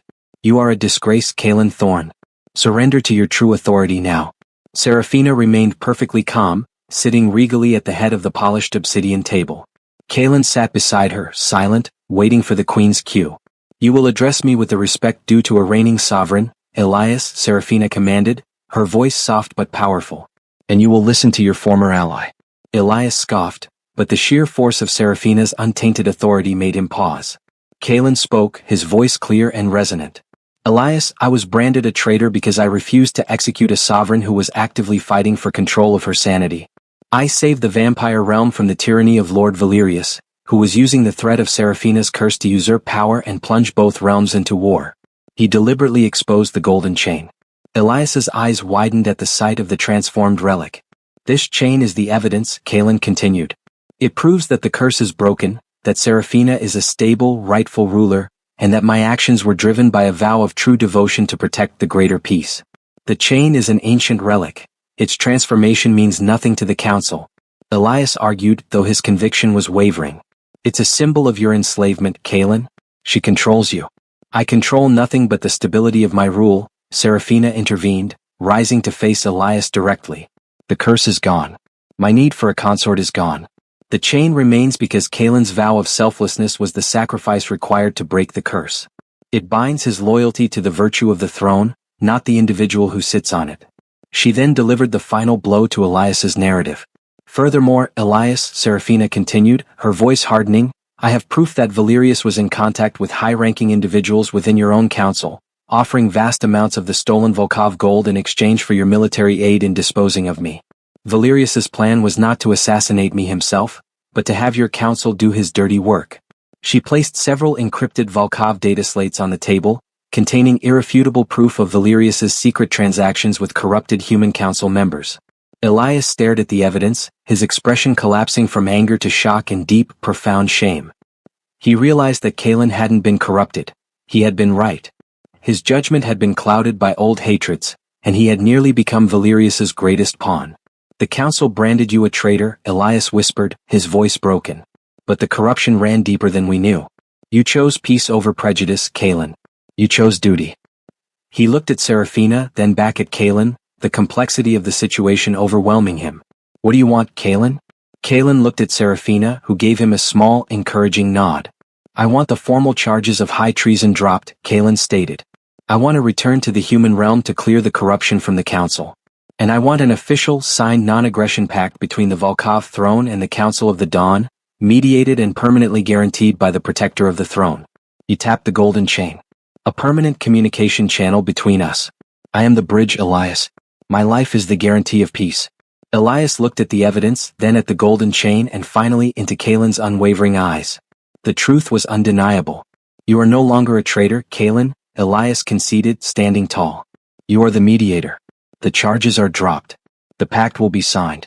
The peace is guaranteed. The crisis was averted. The charges were dropped. The pact was signed. Kalen had secured the peace he had risked his life for. He stood with Seraphina in the high tower balcony of the citadel, watching the first true, peaceful sunrise over Viridia. You are free now, Kalen, Seraphina said softly, leaning her head against his armored shoulder. You fulfilled the vow. The chain remains, but you can leave the citadel and return to your life.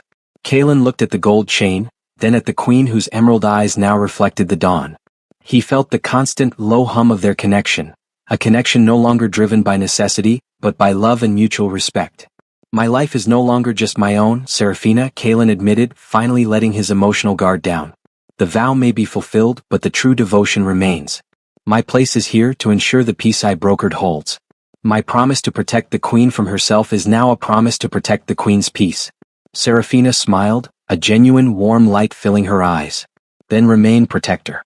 Not as a shackled guard but as my consort of the vow. She reached for his hand, sealing their fate.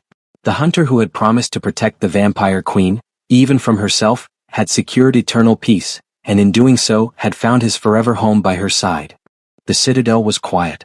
Queen Seraphina's decisive actions had quelled the immediate turmoil, but the process of rooting out Valerius's influence was slow and delicate. Seraphina and Kalen spent their first few weeks bound by the golden chain, a symbol now of love, trust, and mutual authority, immersed in the tedious work of stabilizing the Volkov houses and repairing the damage Valerius had inflicted. Kalen's role as the consort of the vow was entirely unique. He was not a king nor a traditional consort. He was the mediator and the protector elevated to a position of equal political standing. He used his knowledge of the human realm to help Seraphina negotiate favorable terms with the Council of the Dawn, ensuring the fragile peace pact held fast.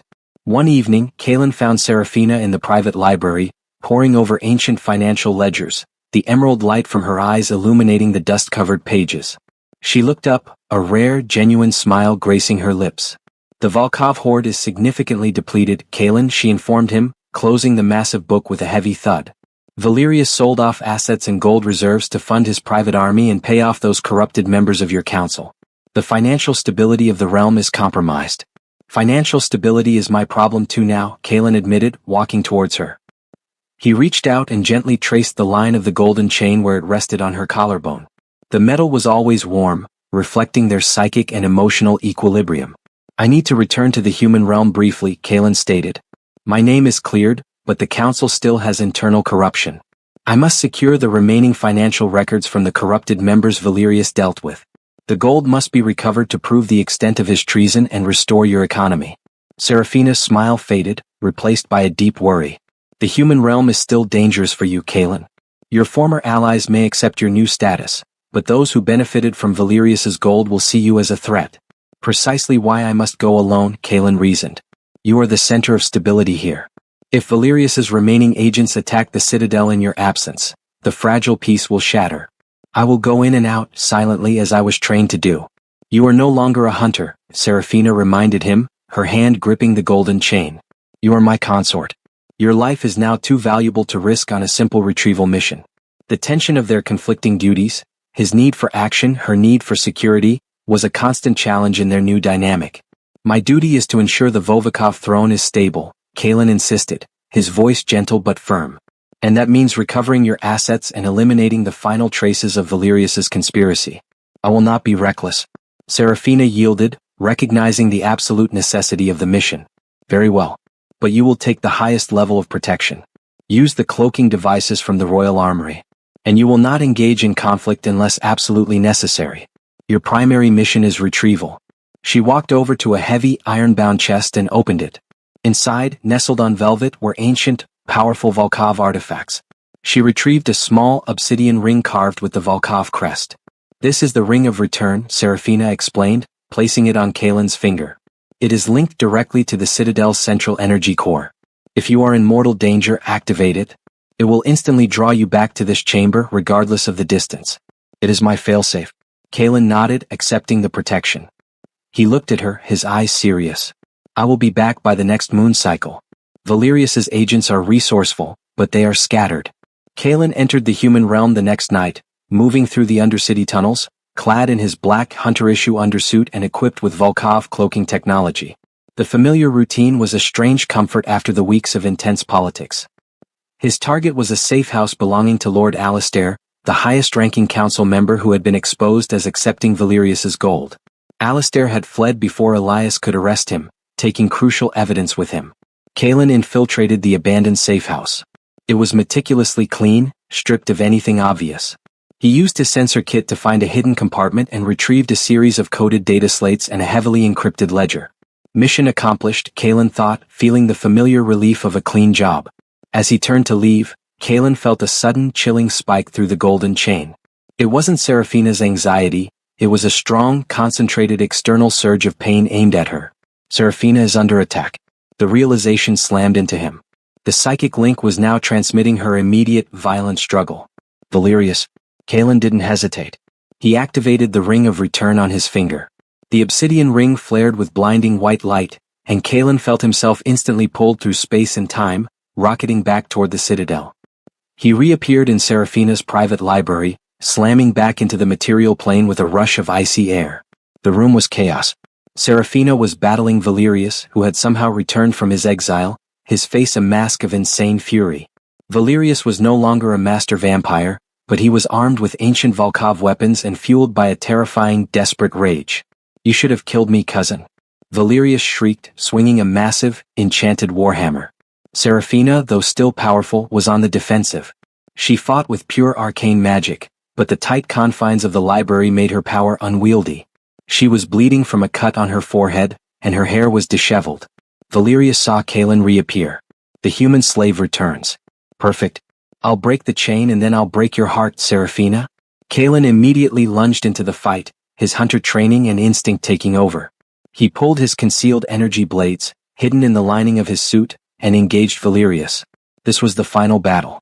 It was no longer about a coup or a curse. It was about the survival of the consort and the queen. The private library, a sanctuary of ancient knowledge, had become the arena for the final, desperate struggle. Caelan Thorne slammed back into reality, his cloak shimmering and then collapsing, revealing his combat suit. He didn't hesitate. Lord Valerius was focused on Seraphina, swinging the heavy, enchanted warhammer in a wide, destructive arc. "You should have stayed buried, cousin," Seraphina shouted, deflecting the blow with a shimmering shield of arcane energy, but the force still threw her back against a bookshelf. Caelan intercepted the next swing. He met the massive ancient weapon not with brute strength, but with hunter precision. He didn't block the hammer. He sliced at the weapon's haft with his energy blades, aiming for the seams of the enchantment. Chick! The warhammer's metal groaned in protest. Valerius roared, recognizing Caelan. His rage was now focused entirely on the human who had destroyed his destiny. "The Protector returns. I'll grind you to dust, human. I'll break that ridiculous golden collar and watch her sanity crumble." Valerius shrieked, lunging at Caelan with blinding, psychotic speed. Caelan parried, pushing the master vampire away. Valerius, despite losing his full ancient power, was fueled by an insane, concentrated malice, making him unpredictable and dangerously strong. "Seraphina, focus on defense," Caelan commanded, ducking under a savage sweep of Valerius's arm. "I'll draw his fire." Seraphina, recovering swiftly, understood the tactic. She began weaving intricate defensive spells, reinforcing the library's magical wards. Valerius's attack was purely physical, and her power was best used to contain the collateral damage. Valerius, desperate to break their golden link, aimed a crushing kick at Caelan's chest, right where the golden chain rested. Caelan couldn't dodge in time. The boot slammed into his sternum. The pain was excruciating, but the chain responded instantly. The golden chain flared with a brilliant, self-defensive light, channeling Caelan's pain and his will through the psychic link. Valerius screamed, not from physical impact, but from the sudden, agonizing psychic feedback that ripped through his mind. The force of the true devotion vow was now actively protecting its source. "The gold, it burns." Valerius shrieked, clutching his head and stumbling back. This was the opening Caelan needed. He recognized Valerius's weakness. His mind, already twisted by ambition, was now completely unstable. "He's operating on rage, not logic," Caelan yelled to Seraphina. "We need to expose him to pure reason." Seraphina knew exactly what he meant. She quickly conjured a shimmering, focusing mirror. She didn't direct it at Valerius, she directed it at Caelan. "Use the chain," Seraphina commanded. "Show him the truth of his failure." Caelan, seeing the plan, rushed towards the mirror. He channeled all his concentration, the moment of his sacrifice, the sincerity of his vow, the true devotion that saved the realm, and focused it directly into the golden chain. The chain pulsed with blinding energy. Caelan positioned himself, using the mirror to reflect the chain's golden, powerful light directly into Valerius's tormented eyes. The effect was instantaneous and devastating. The concentrated energy of the vow of selflessness, the pure antithesis of Valerius's selfish greed, slammed into the master vampire's mind. Valerius cried out, a sound of utter despair. He didn't see the gold. He saw the truth of his pathetic, failed ambition. The moment Seraphina chose a human sacrifice over her own power, making his entire coup futile. He fell to his knees, his sanity finally shattering under the weight of the undeniable reality. "I deserve the power, not the human." Valerius wept, his body convulsing in a final, terrible defeat. Seraphina, cold and resolute, finished the execution. She raised her hand, gathering the ambient arcane power of the citadel, the power that now recognized her as its queen. She focused a tight, non-lethal surge directly at the ancient warhammer. The weapon, fueled by Valerius's malice, instantly imploded in a shower of useless sparks and dust.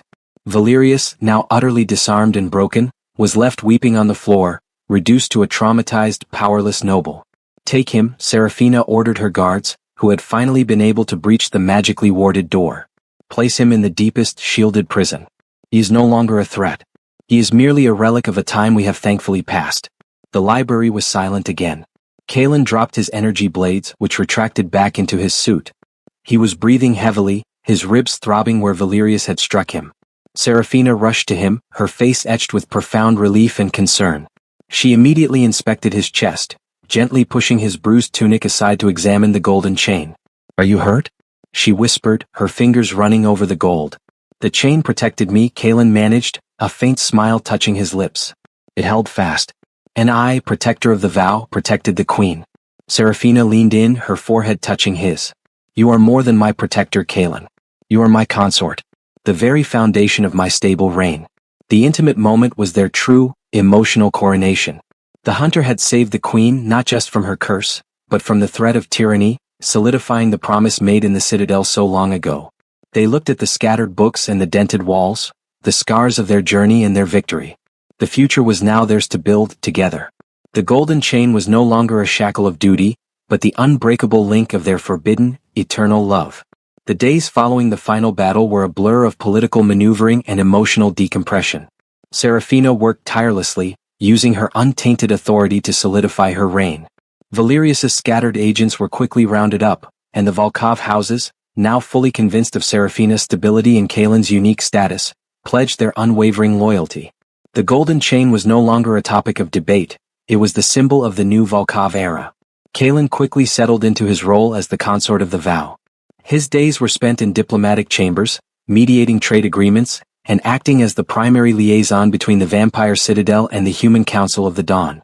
His presence alone guaranteed that the newly signed peace pact was respected. Yet, his nights were spent in the queen's private chambers, a sacred space where the political boundaries dissolved into personal intimacy.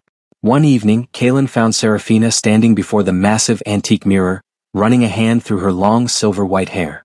She was dressed in a soft, dark robe free of the regal weight of the day's garments.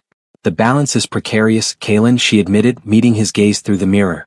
They accept me, but they still struggle to accept you. An ordinary vampire would have demanded your life for saving mine. Kalen walked up behind her, gently resting his hands on her shoulders. The golden chain pressed warmly against his chest. The ordinary vampires don't hold the power now, your majesty, Kalen countered softly. The houses respect stability and they respect power. You show them both, and the chain is the physical proof that our bond guarantees the peace they crave. He looked at their reflection, the powerful, pale queen and the dark-haired, armored human, linked by the extraordinary glow of the gold. Serafina leaned back into his embrace, sighing contentedly. It is the small things that are difficult. They are accustomed to secrecy, to darkness. I want a reign defined by transparency and mercy, principles you taught me. Then start small, Kalen suggested. Give them a symbol of this new beginning. A public display of your commitment to the human pact. Over the next few weeks, Serafina implemented changes that sent shockwaves through the conservative vampire realm. She established the Dawn Council, a diplomatic committee composed equally of Volkov nobles and Kalen's nominated human delegates. She even decreed that the citadel's high walls be fitted with sections of magically treated glass, allowing controlled amounts of sunlight into the upper chambers, a physical commitment to transparency. While the vampire realm adjusted, Kalen maintained constant contact with Elias.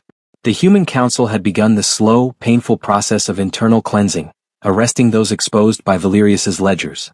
The process is slow, Kalen, Elias reported during one of their secure comms calls. But the pact is holding.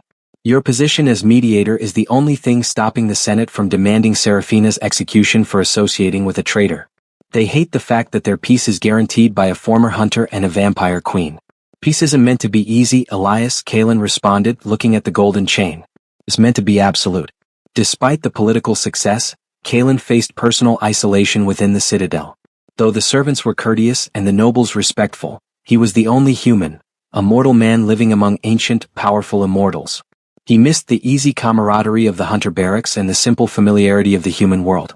Serafina noticed his subtle withdrawal. She had saved her kingdom, but she still had to save her protector from the loneliness of his sacrifice. One evening, Serafina surprised Kalen in his study, not with political documents, but with a small, handcrafted box. You gave up everything for this throne, Kalen, Serafina said, her voice soft. Your home, your friends, your future. I wish to give you back one thing you lost. Kalen opened the box. Inside was his original, engraved hunter's medallion, the one he believed was lost forever. I retrieved it from Valerius's archives, Serafina explained. He planned to parade it at your execution. Kalen ran a calloused finger over the engraving. It means nothing now. I'm a consort, not a hunter. You are both, Serafina insisted, gently touching the golden chain and the medallion. The hunter made the vow, the consort fulfills it. You are the bridge, Kalen. Do not forget the ground you stand on. Serafina then gave him a gift that spoke volumes about their future. She presented Kalen with a massive, obsidian table, a copy of the treaty table, and scrolls detailing the creation of a private hunter network operating under Kalen's direct, clandestine command. The humans need a voice in the Citadel they can trust implicitly, Serafina explained. And you need a tangible connection to your world. Use the Volkov resources. Build your own force. Be the king consort of the human voice, Kalen. Kalen looked at the queen, understanding the depth of her trust and love.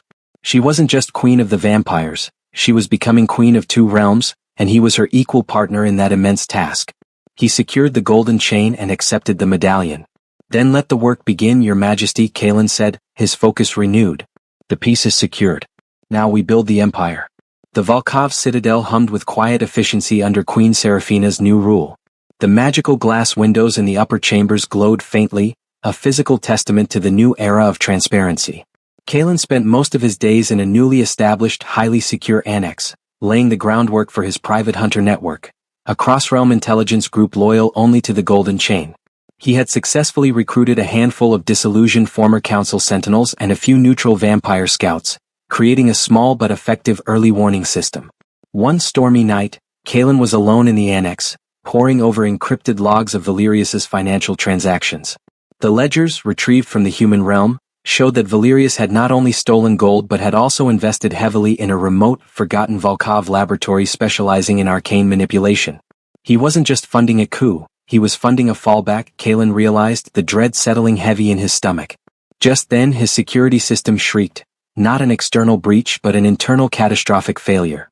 The lights flickered and died, plunging the annex into darkness. Serafina. Kalen immediately called through the golden chain. The psychic link was usually clear, but now it was filled with a sudden, oppressive static. A strong magical interference designed to jam their connection. Kalen drew his energy blades. He was trapped. The emergency wards he had installed were failing, and the only exit was sealed. A cold, familiar voice echoed from the shadows of the annex. The human slave is predictable. Always working alone. Lord Valerius emerged, no longer the broken shadow of the crypt, but strangely revitalized and surrounded by a shimmering, unsettling aura of unstable power. He was not alone. 2 figures heavily cloaked and armed with crude, bulky arcane weapons flanked him. Impossible, Kalen muttered, recognizing the unstable energy. You've been exiled. Your power was dissolved. Exile only means an opportunity to research, Protector, Valerius sneered, his eyes gleaming with mad triumph. That forgotten laboratory was a treasure. My master enforcers taught me a few things before they crumbled.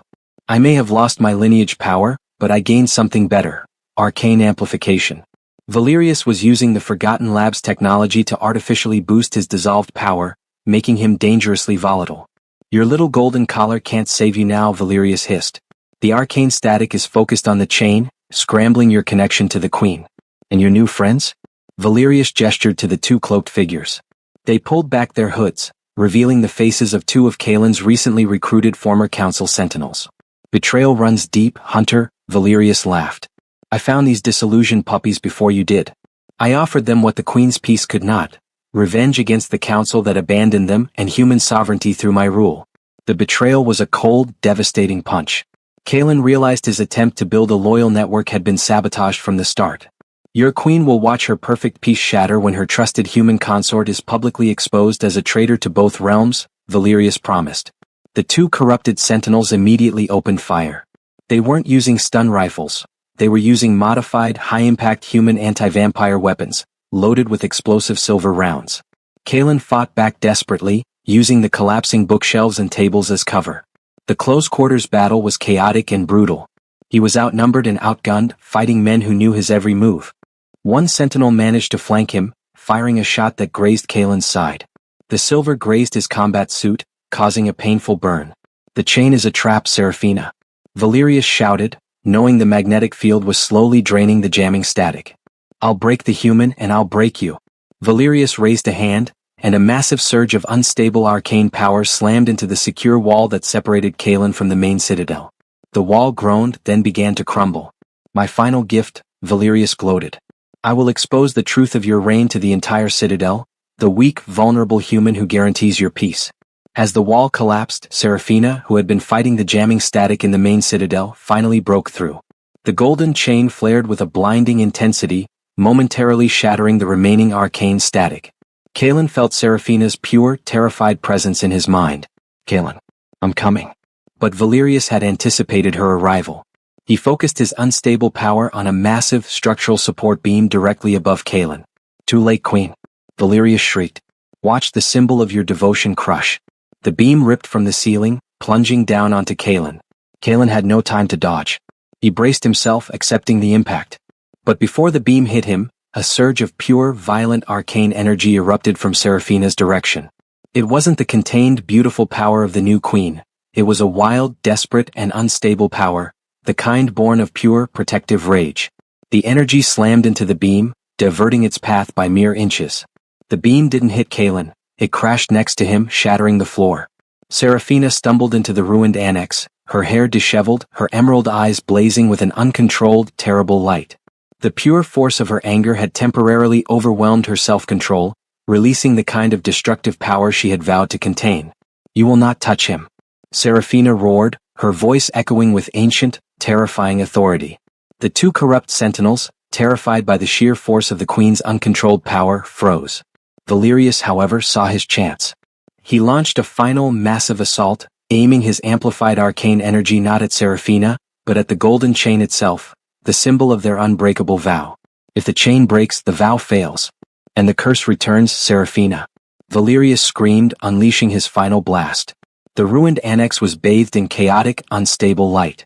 Lord Valerius unleashed his final, massive surge of artificially amplified arcane power directly at the golden chain.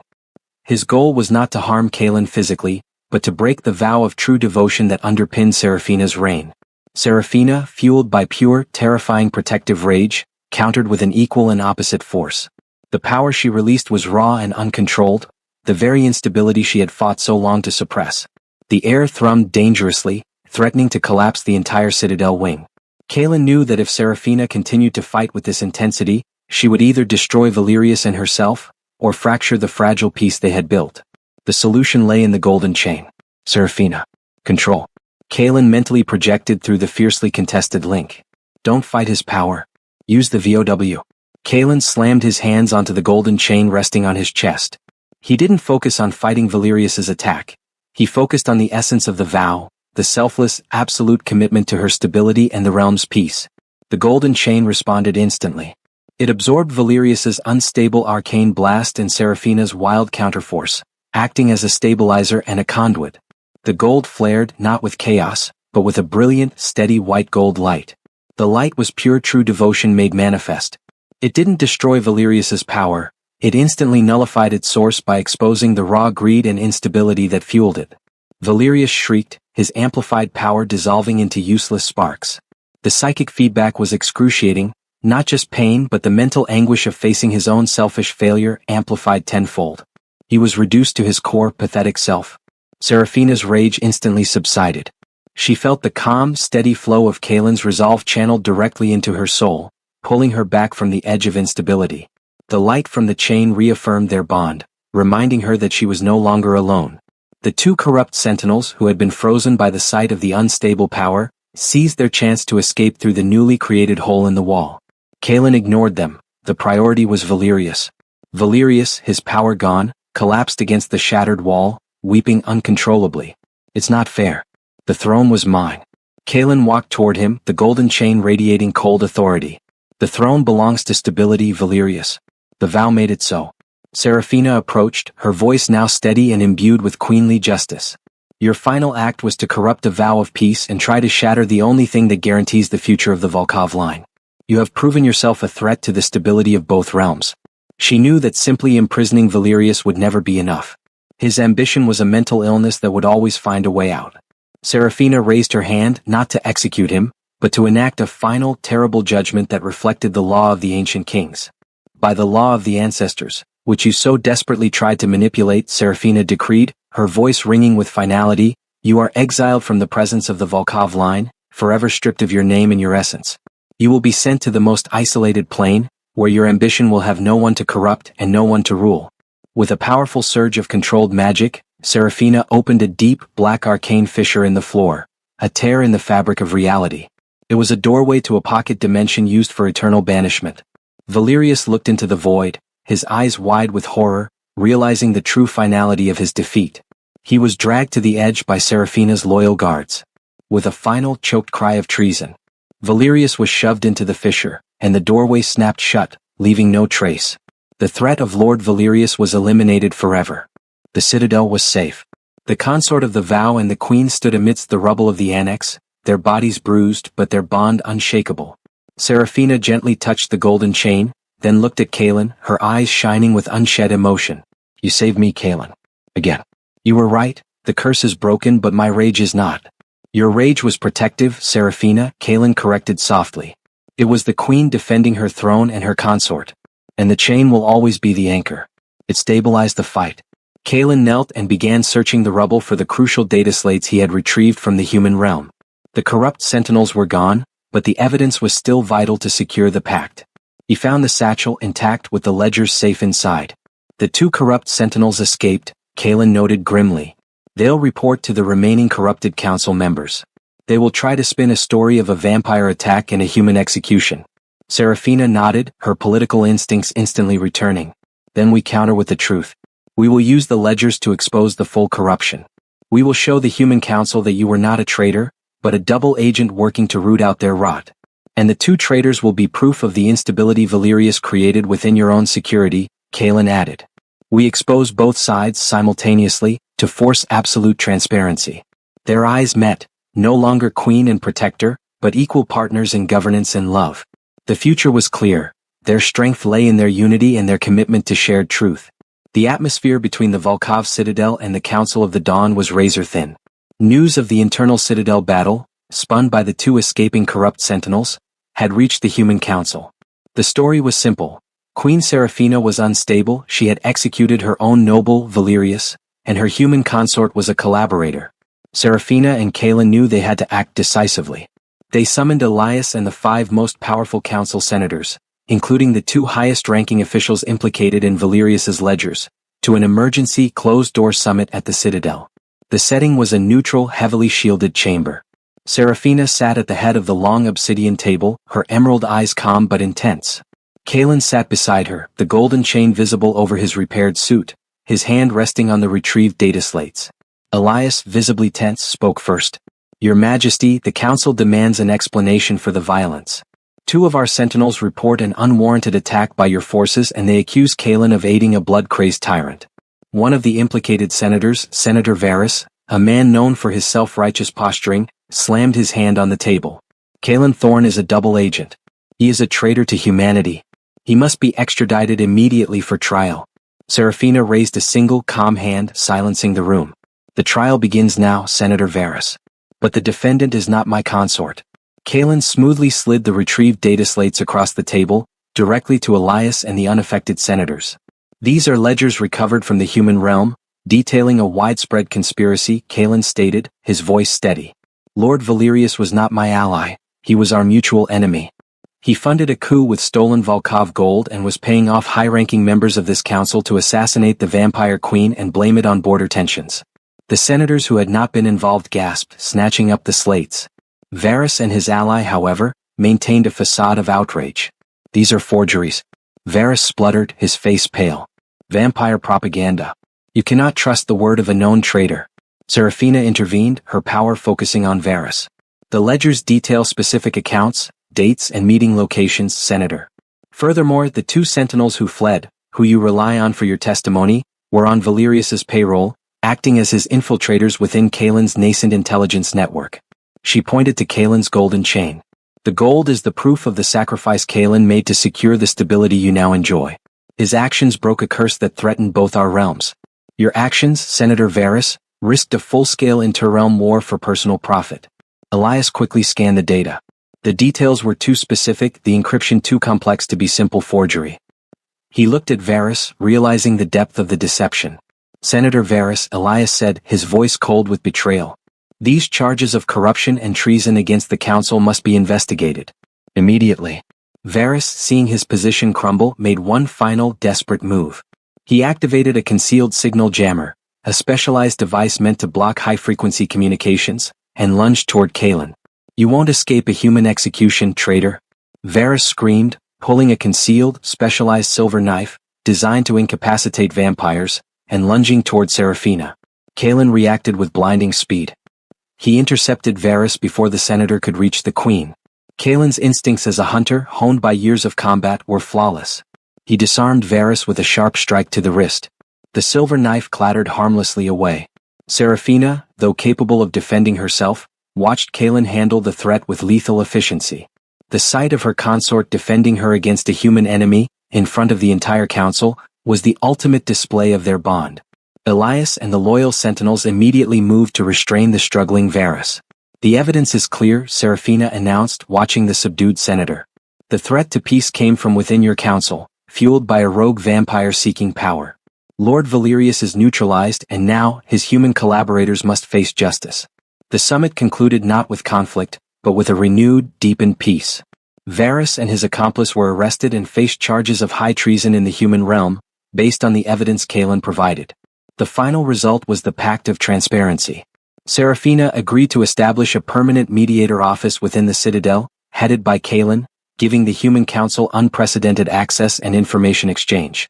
In return, the Council formally recognized Kaelin Thorne as the consort of the Vow and the permanent mediator, ending the charges of treason forever. Kaelin had achieved what no one thought possible. He had secured genuine, institutionalized peace between the realms, not through fear but through trust. Later that evening, Kaelin stood on the balcony of Serafina's chambers, watching the combined human and vampire sentinel patrols circle the Citadel, a sight that once would have been impossible. Serafina joined him, leaning against his chest, her hand resting on the gold chain. "The battle is over, my love," Serafina murmured, her voice soft with contentment. "The realm is secure. The peace is absolute." "The peace is secured by the chain, my queen," Kaelin replied, looking down at her, his heart full. "And the vow is unending." He kissed her, sealing their fate under the new, unending dawn of their unified reign. The hunter and the queen, forever bound by an impossible love and an unbreakable golden promise. Years passed, marked not by the swift, ancient cycles of the Volkov Citadel, but by the steady, predictable progress of true peace. The Pact of Transparency, mediated by the newly established Office of the Consort, held fast. The cooperation between the vampire realm and the Council of the Dawn became a model for interspecies governance, something once deemed utterly impossible. Queen Serafina Volkov's reign was characterized by stability, justice, and a profound shift away from the shadows. The magically treated glass panels in the Citadel were expanded, allowing shafts of controlled sunlight to illuminate the chambers, symbolizing the new era of clarity and honesty. Serafina was a ruler of unmatched authority, her decisions guided not by the inherent cruelty of her ancestors, but by the empathy and moral compass she had learned from her consort. Kaelin Thorne, the former hunter, became known simply as the mediator. His office, strategically placed near Serafina's throne room, was the nerve center of cross-realm communications. He used his private intelligence network, now fully operational and loyal, to anticipate and neutralize small threats, rogue vampire factions clinging to the old ways or human extremists who resented the peace. He was the sword that protected the fragile political ecosystem they had created. The golden chain of binding was never removed. It became the most sacred artifact in the Citadel, publicly displayed not as a shackle, but as the unbreakable symbol of the vow that saved them all. It pulsed with a constant, low warmth, a testament to the true devotion that defined their unique bond. Their relationship deepened from a necessary alliance to an eternal love. Serafina found in Kaelin the anchor she desperately needed, a human heart capable of unwavering loyalty in the face of immortal power. Kaelin found in Serafina the higher purpose he had sought his entire life, a challenge worthy of his sacrifice. They shared the duties of the realm, making decisions as equals. Kaelin often stood beside her on the dais during official functions, a bold presence against the pale backdrop of the ancient court. He was her voice to the human world, and her conscience in the vampire one. Even in peace, the past was never entirely silent. Elias, the leader of the Council of the Dawn, eventually retired, his faith in Kaelin's actions fully vindicated. He spent his final years as a revered historian, documenting the crypt of the First Light and the true devotion ritual, ensuring the truth of Kaelin's sacrifice would never be forgotten. The two corrupt sentinels were eventually caught and faced justice, closing the final loopholes of Valerius's conspiracy. The Volkov horde was slowly replenished, rebuilt through the shared economic treaties Kaelin had negotiated. Perhaps the most astonishing outcome of their impossible union was the future it secured. Vampires are immortal, but their capacity for procreation is mythically rare, reserved only for the strongest, most stable bloodlines. After many peaceful decades, a whisper began to travel through the citadel, a quiet excitement that swelled into joyous declaration. Serafina gave birth to an heir, a daughter named Alina, whose hair was the luminous silver of the Volkov line, but whose eyes were a striking, unmistakable shade of hunter blue. Alina was neither fully vampire nor fully human. She was the embodiment of the pact, the living proof that two opposed worlds could merge and flourish. The golden chain pulsed brightest on the day of Alina's birth, confirming that the new era was permanent. Kalen held his daughter, looking at Serafina, his queen, his consort, his love, standing beside him. He was a protector who had risked everything, a mediator who had secured peace, and a father who had defined the future. The vow is passed on, Kalen, Serafina said, her voice filled with love and hope. The unending dawn is real. Kalen smiled, the gold of the chain warm against his skin, the future bright in his daughter's eyes. It always was, Serafina, Kalen replied. It always was. The hunter and the queen had secured their eternity.